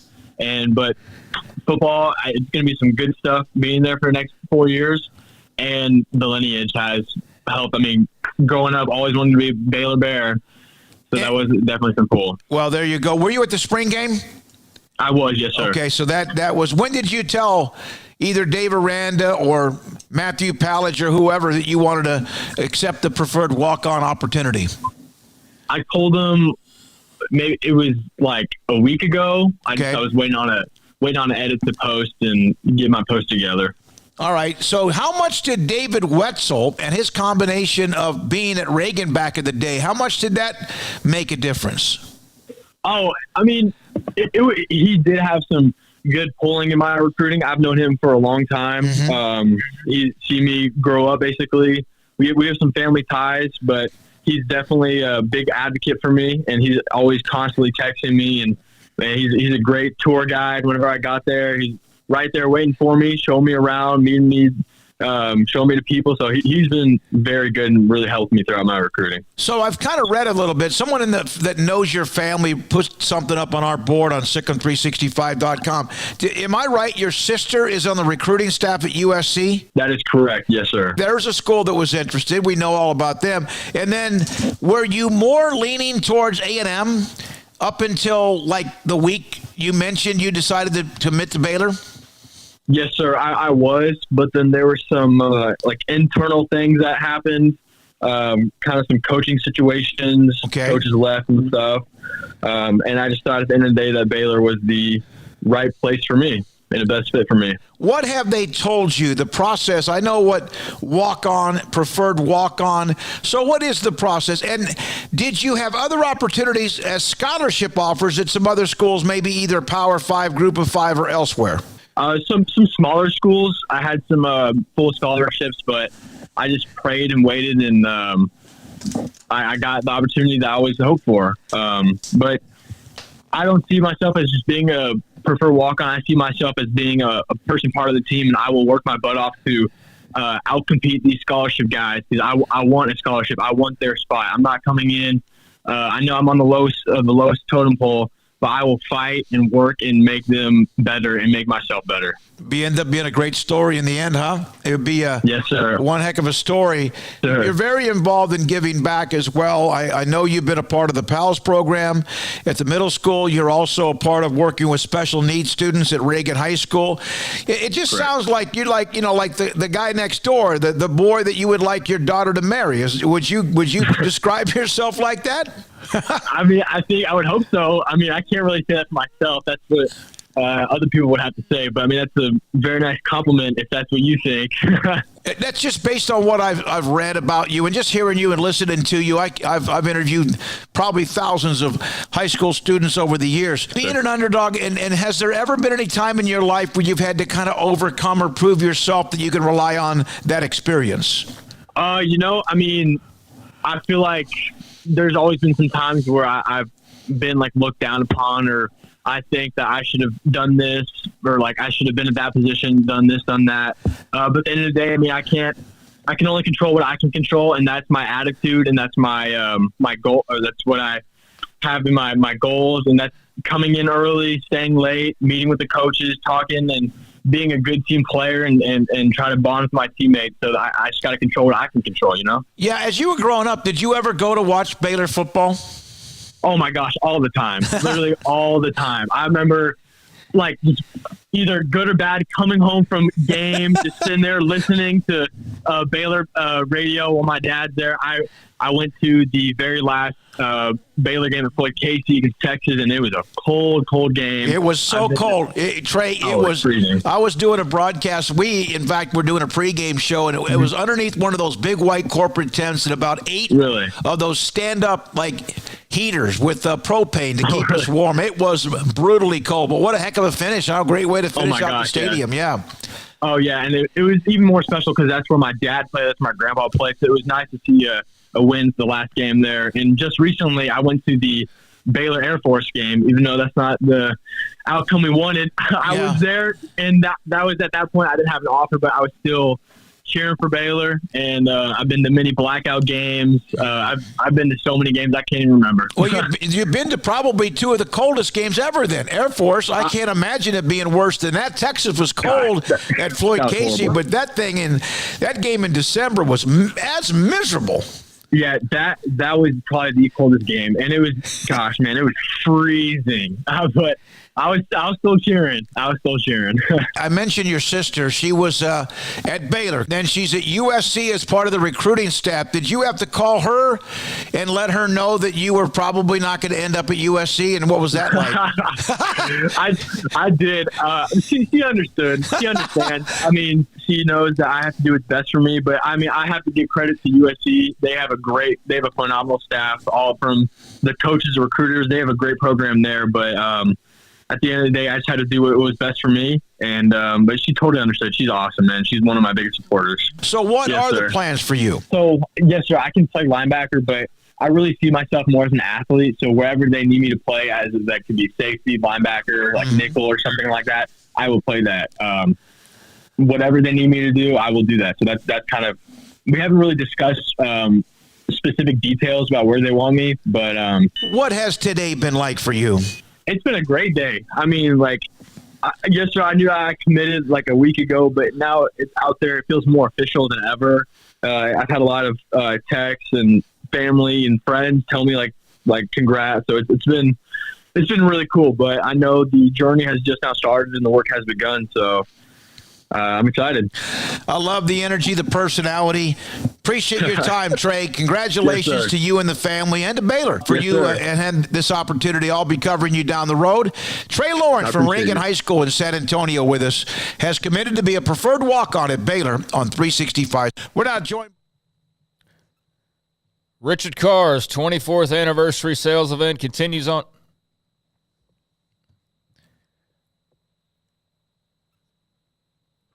Richard Carr's 24th anniversary sales event continues. Big savings on pre-owned cars and trucks and special savings on GMC Sierra and Buick Envision SUVs. Right now, dozens of Sierra trucks are on the lot, and qualified buyers can save $3,000 on a new 2023 GMC Sierra SLT or SLE 1500. Qualified buyers can also get 2.9% financing on 23 GMC Sierra trucks, but need to go see the dealer for more details when you go and talk to them, whether it's about the trucks or about another variety of different things. Perhaps you want to take a look at the SUVs. Well, they've got luxury SUVs without the luxury pricing. Experience the smooth and quiet ride of the 23 Buick Encore, Envision, or Enclave right now.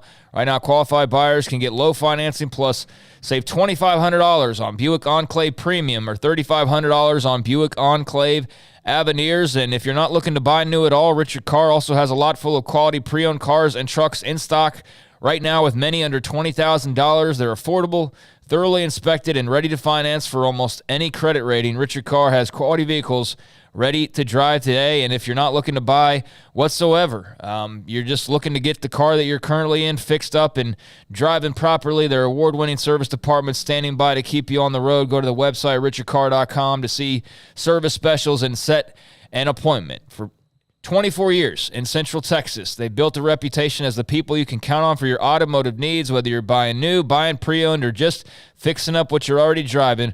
Richard Carr, run by proud Central Texans. Log on to richardcarr.com today. Call now or go see them now off Highway 6 at the Imperial exit. 1, 2. I'm in love with a man named Rudy. I'm okay with that. He knows exactly what I want. He keeps me coming back. Cooks breakfast, lunch, Texas too. I'm in love with a man named Rudy, last name Barbecue. It sure is easy to fall in love with Rudy's tasty oak smoked barbecue. Next in line. TFNB Your Bank for Life is the official local bank of Baylor Athletics. Find out why more Central Texas are making TFNB their bank for life. Sign up for our Edge checking and savings accounts to earn interest or cash back. With 5 convenient locations and an award-winning mobile app, banking has never been easier. TFNB Your Bank for Life. Member FDIC.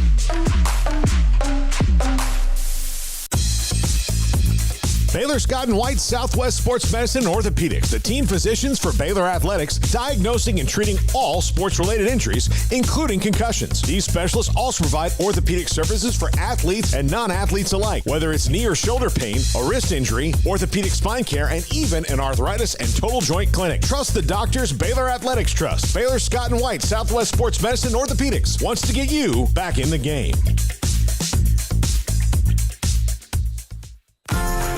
Automatic Chef Canteen is a full-service micro-market vending and office coffee provider with state-of-the-art vending equipment, a wide variety of products, and offering custom-fitted micro-market vending office coffee solutions for your employee break room.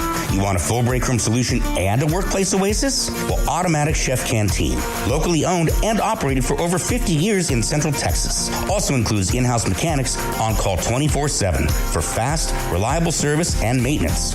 Automatic Chef Canteen, 6900 Imperial Drive in Waco, or online at automaticchefcanteen.com. Stepping into the boots of a U.S. Army officer can add confidence and leadership skills to your son or daughter's career path. See all the things they can achieve in our boots at GoArmy.com. U.S. Army Waco Recruiting Company, 254-598-8131 or 254-776-1543.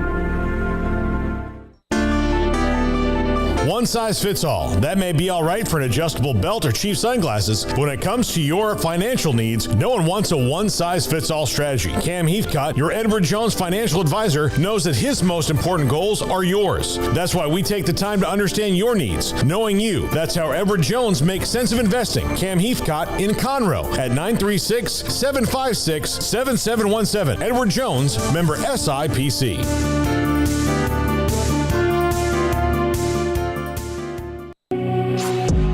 Welcome back to 365 Sports. It's time for our weekly segment with David Hellman of FoxSports.com.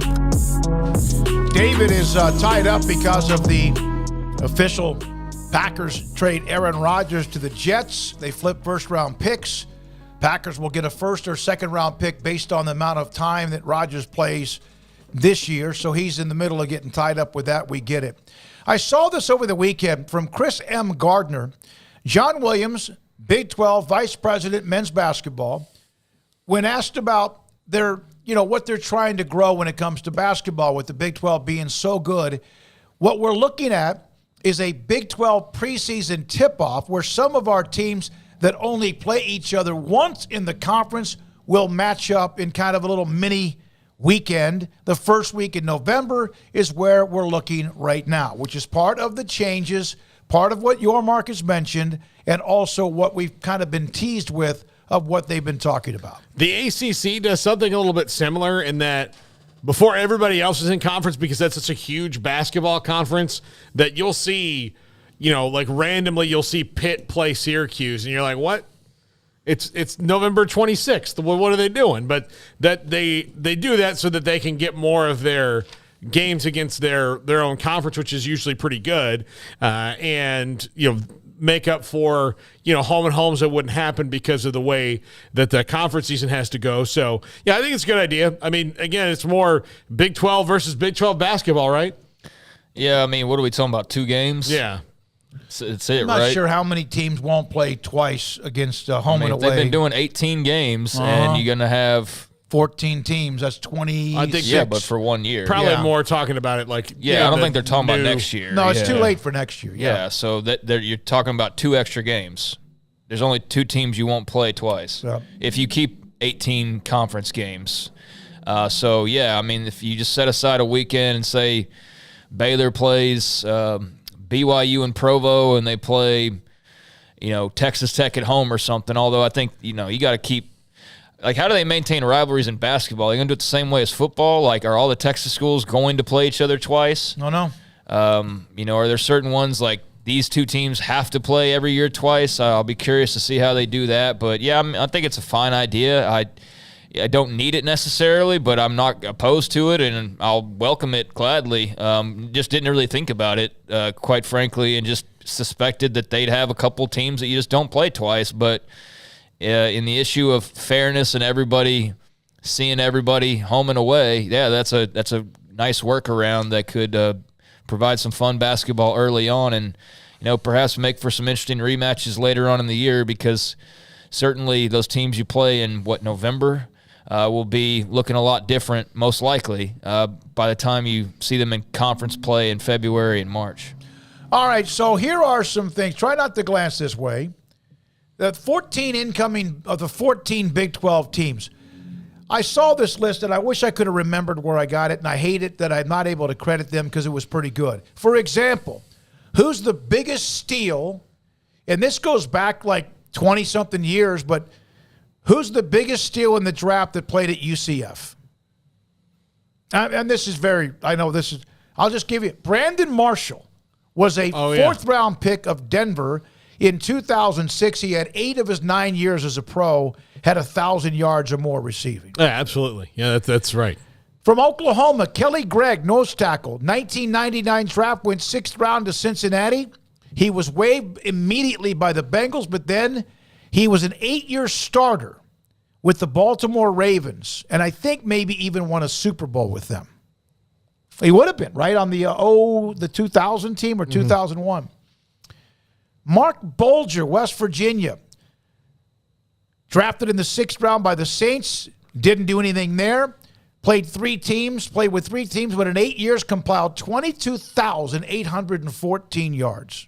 That's a big. Brian Robinson, heck of a tight end, a defensive end, was a great player on that Texas team that had so many stars in 2005.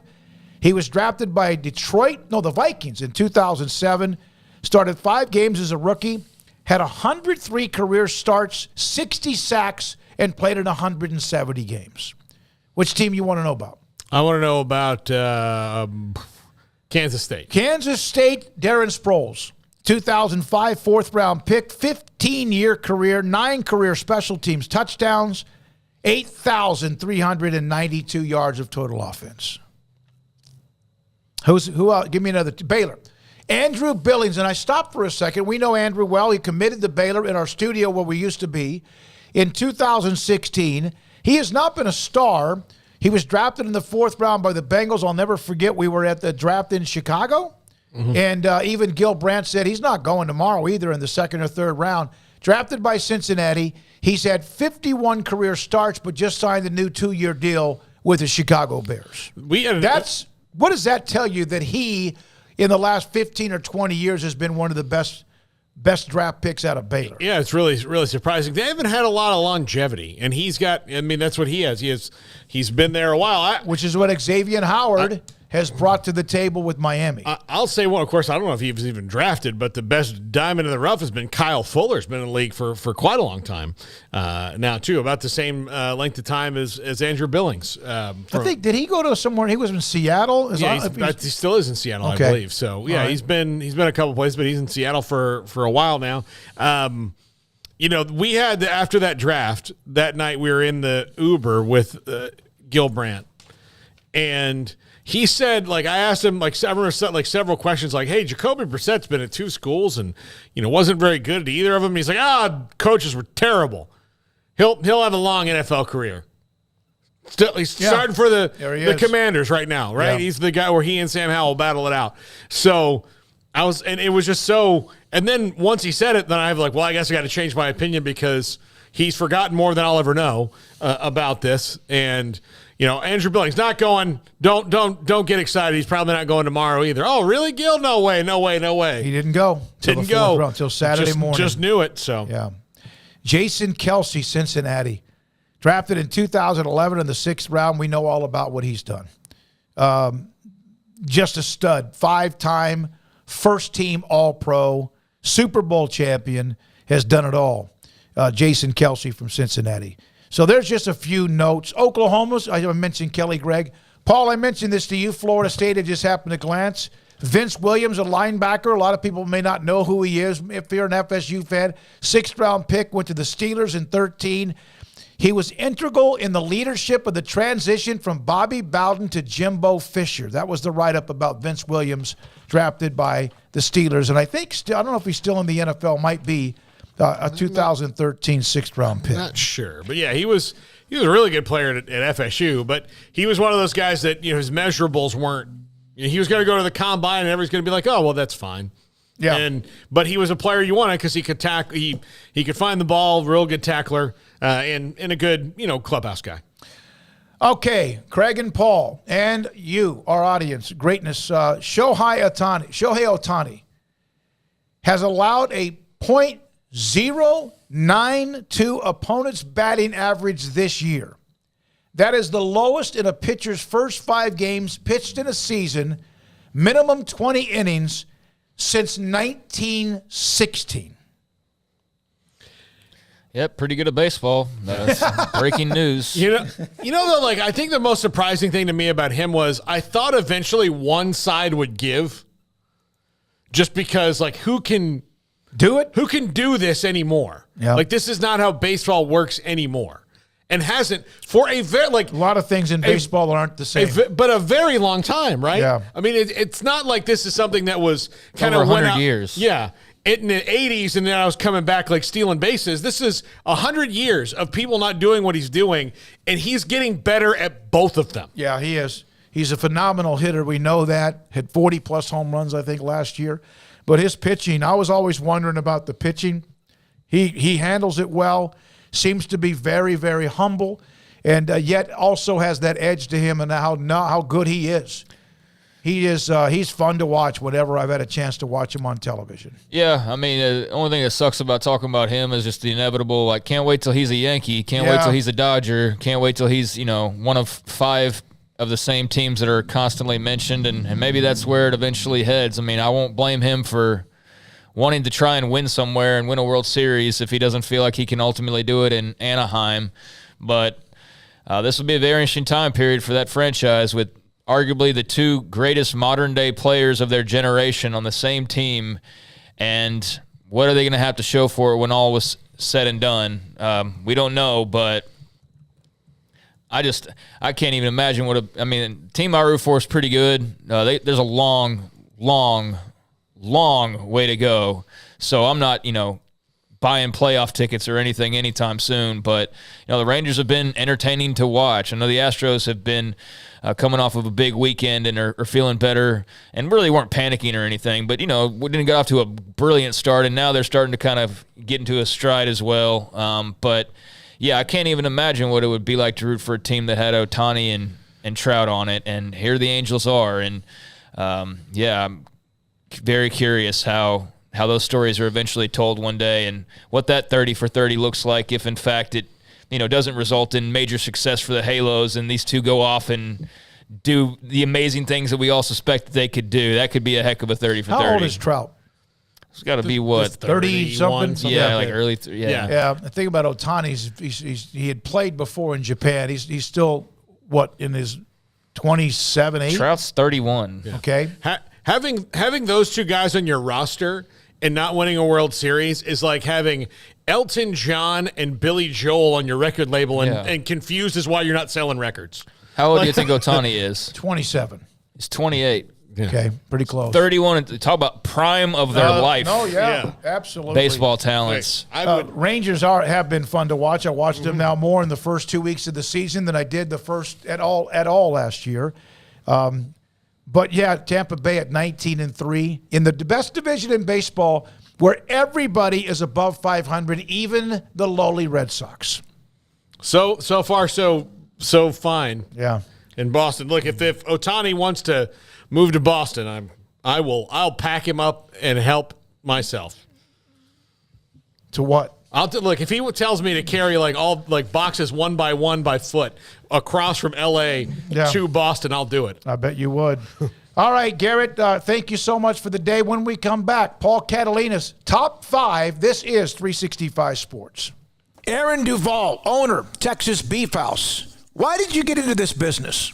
We kind of were born into it, and it's been for several generations. Our family's been in the beef business, the ranching business, and we've specifically got into the beef business back in about 2015 when me and my son decided to form Texas Beef House and sell directly to the public. Aaron, everyone knows about Wagyu and how elite that is when it comes to beef. What separates you from anyone else that may do this in this type profession? We selected out Wagyu mainly because it's such a quality beef, and it's consistent. Some beef, some breeds, you may have a good animal every now and then, but Wagyu produces really consistently good beef every time.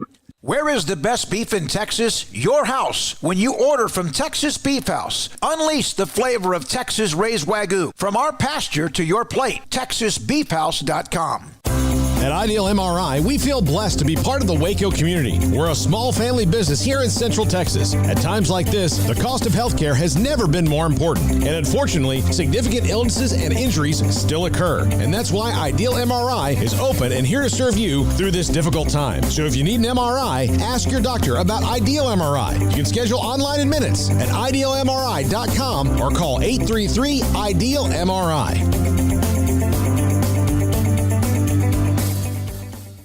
Boozers is the wedding ring store and more. If you're ready to get engaged or already married and want to upgrade your wife's ring for a special anniversary, Boozers is the place to go. With the largest selection of premier quality diamond engagement rings and wedding rings in Central Texas. They have 7 cases with over 300 styles of rings from top designers like Natalie Kay. Choose from yellow, white, or rose gold, plus beautiful top quality loose diamonds. With an in-house jewelry, they can also custom make anything you want. Bring in a picture or drawing and let Boozers create your one-of-a-kind pendant or ring. They can even use some of your old gold and diamond jewelry to create something new. At Boozers, you'll find a great selection of quality timepieces, and Boozers is the place for expert watch maintenance and repairs too.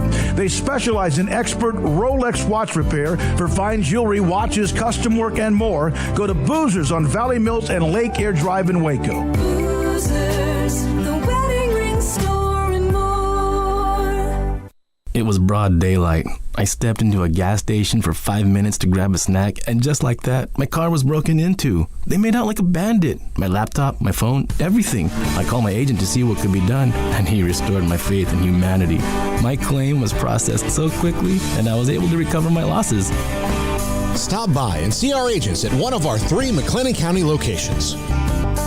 Coverage and discounts are subject to qualifications and policy terms and may vary by situation. It's time for Paul Catalina's Top 5, brought to you by Texas Beef House. Where's the best beef in Texas? Your house when you order from Texas Beef House. Unleash the flavor of Texas raised Wagyu. From our pasture to your plate, TexasBeefHouse.com. Top 5 observations from the Baylor spring game on offense. Haven't done a Baylor-specific list in a while, so I thought I would, coming off the spring game.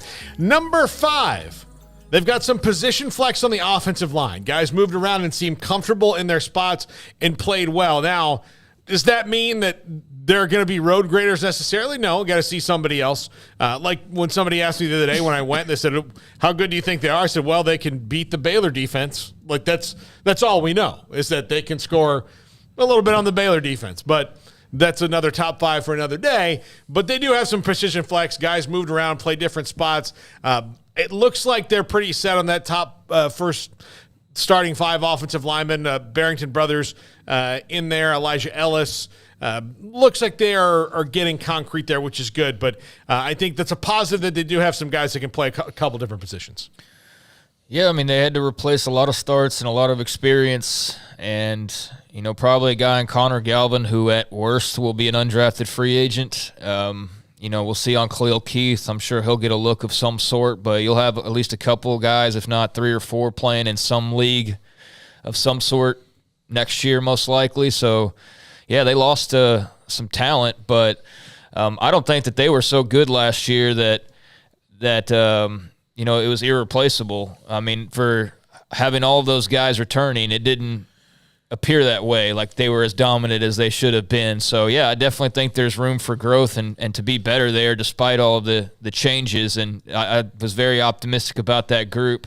They got to keep putting in work, obviously. They're not a finished product or anywhere close to that, but just in terms of overall position groups, I think they'd have to be like top 3 bright spots. Yeah. Along with receivers and probably secondary tight ends, that whole grouping. I wish I could ask Mateos, and we will at some point, was the offensive line just kind of there, or was that because they couldn't throw the ball?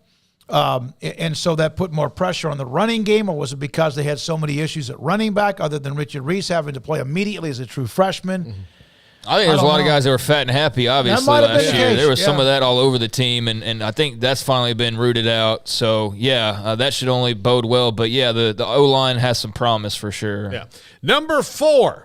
Saw some slant routes. We didn't see a lot of those last year, and they've got some receivers, Josh Cameron there among them, that are guys who are built like that. They've got good tight ends, and we're talking about that in a second, but did not see a lot of those over-the-middle routes. I think part of it was Blake Shapen wasn't all that confident throwing them, and it also takes the wide receiver getting a little separation, too. But to the tight ends point, though, last year, if you think about the TCU game, the throw, I guess maybe it was more of just kind of a crossing route, but than an actual pure just slant.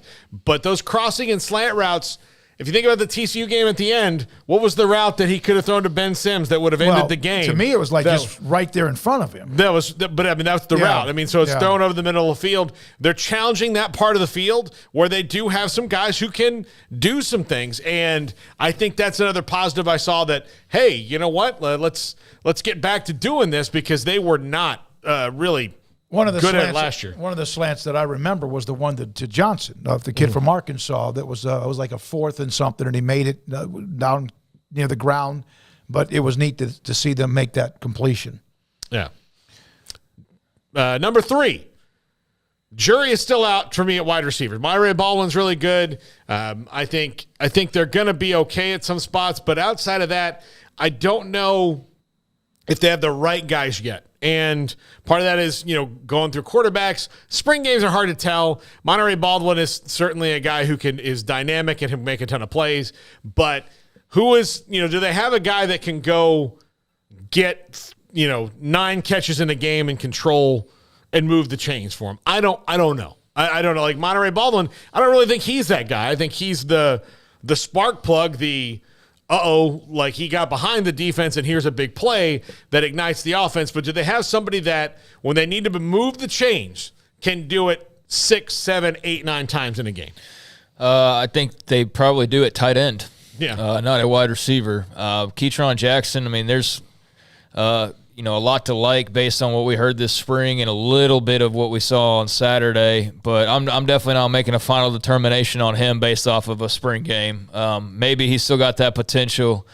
But, they don't have an alpha dog. Monterey Baldwin would be the closest to that, and he's not nearly big enough or sturdy enough as of right now to be that guy catching 8 balls a week for 12 games. If he can do that, then it's one of the great physical transformations in college football off seasons in present day, because he's just not built like that. But he's dynamic. I think Cameron Bonner's really intriguing, but not necessarily as a pure receiver. Like when they kind of throw him in the backfield for a carry or two. Jet sweep. Yeah, I think he's intriguing in that way, but it seems like they just got a bunch of guys that are still figuring it out. And is there any diamonds in the rough, or are they all just some nice regular jewels? That remains to be seen, because they are still somewhat young. They're not super senior laden. Jury is still out, like you said, at wide receiver. I wouldn't be shocked to see them add another body, would you? Or I don't know what the numbers are, though. Yeah. But I also think it would have to be somebody who's like a guy who's started for like 3 years and is now jumping in the portal for his last go-around. Someone who needs to have 80 to 100 catches in his somebody career. Proven, but nobody young. They need somebody who's been dominant in playing for Charlotte. Yeah. And wants to play, at the Power 5 level to prove, that's what they need. Okay. Number 2, tons of depth at running back and tight end. They're just lousy with tight. I say that in a way, but they've got so many tight ends, so many running backs. They can really do that. And that's great for this offense, because that's what it's about. It's about, those two positions are really key in it. So it's great that they have the depth that they want there. Roberts, Dabney, and Kelsey Johnson at tight end, correct? Yeah. And Dabney didn't look any worse the wear after the injury that ended his season. Roberts had 5 catches. Yeah, Roberts had 5 catches. We've seen Kelsey Johnson do some things already. And then the running backs, I mean, I didn't, 1 to 5, honestly, like even with Jordan Jenkins in there, I didn't see any kind of real thing that would make me concerned at all when you've got Richard Reese and Dominic Richardson and Quaylon Jones and Bryson Washington and Jordan Jenkins. They are plenty deep. Jenkins got a carry or two. It was good to see that. And so if he's back and healthy and can help them, I think he's got a skill set for that offense. If it matches up, we'll see if he develops. But that position, that's probably the best news you can come out of that is they have depth there that can overcome, just the attrition of a season, missing a game or two here, where if they have a guy get hurt at these two positions, they don't have to go, okay, well, what are we going to do this week? We don't know. Yeah, Roberts helps sew that up, but if they have a couple of injuries, they're going to be leaning on young guys again. That room on paper, though, looks really good, and they do have at least 3 or 4 options, young guy-wise, that maybe we'll see sprinkled in as well as they try to, give them a little bit of seasoning before, the bright lights are fully on them. Guys like Hawkins Polley and Matthew Klopfenstein and Cody Mladenka, guys like that. But, yeah, as far as their starting trio, so to speak, of tight ends, any of them could start, Roberts, Dabney, or Johnson. I feel really great about those guys and expect a ton out of them. Running backs look good, as you mentioned. I'm still curious, like, where does a Jordan Jenkins fit in the big picture ultimately? Is he going to make an impact at some point this year? Because now he's almost like he's further down the depth chart just because they brought in guys to where they now have 4 solid potential starters given the week or the game or the health or whatever. But 4 is better than 1, which is basically what they had most of last year. So yeah, you got to love the changes at both those positions depth wise. Yep. And number 1, quarterback race will remain interesting. Like I said at the beginning of the show, if you weren't here and watching, but I do think that this is something that, will continue to develop. And what's true April 22nd in the spring game, October 22nd may not be the same exact thing. And they just need to kind of let this, continue to mature and find out what they really have in both these guys. But neither of them did anything so great that I would say, oh my gosh, and neither of them did anything so bad that I thought because of that leads to people wanting the backup, because as Baylor's been a backup quarterback, Zeno, Shapen, remember? And then even last year, golly, I forgot. But I think that leads to that. Kerry Bohannon last year, even though he wasn't on the roster anymore. Well, Kyron Drones, it's like they haven't had the alpha since the days of RG3, Bryce Petty, and then, of course, Seth Russell. And maybe I forgot somebody in there. I know Stidham was good. But Zach Smith was good, and then he transferred because he was replaced. He was a good player. He was fine. Player. He wasn't he was fine. He would be the starter without question, right? Without a doubt, he would be the starter on this team. I don't know. Yeah. Zach Smith ahead of those two? What did he do that was he was a good player, don't get me wrong. Well, I don't think he was like a star, though, or anything. Well, he ended up playing a lot at Tulsa, and I know Tulsa's not Baylor in the Big 12. I'm not trying to knock him either. Put it this way, I bet they'd love to have that in the conversation. I'm saying he doesn't belong in the same vein as Bryce Petty and Seth Russell and a number of those other guys. I don't think I brought up Zach Smith, did I? I was naming quarterbats that played the last few years. Yeah, now Seth was the last one that was Charlie was really a fantastic. Seth Russell, and it's really a bummer about him with his injuries and I don't know what he would have done later on, but he was a fantastic college quarterback. Oh, my God. He was. And probably, The problem is that we're closing in the 10-year anniversary of when he last played. Yeah, it was like 2016, and we're in 2023, so we're not that far away. But, if they name a guy and it's Sawyer Robertson, I think that would be the big shock. I think if they do name a guy, it'll probably be Shapen. But, certainly not going to take our eyes off of what's a very much still developing situation. And that answer could come down tonight or anytime in the next few days as, the transfer portal, remember, ends on April the 30th, which is on Sunday. All right, Emery Winter, Jack McKenzie, Garrett Ross behind the scenes running the mothership. Paul Catalina, thank you. Craig Smoak, thank you. I'm David Smoak. Thanks to all of you who were in the chat room today, the text line today, our sponsors, and back at it again tomorrow. One of our special guests will be Rams quarterback Matthew Stafford, who in a couple of weekends will be inducted into the Texas High School Football Hall of Fame. I'm David Smoak. Have a great night. Good night.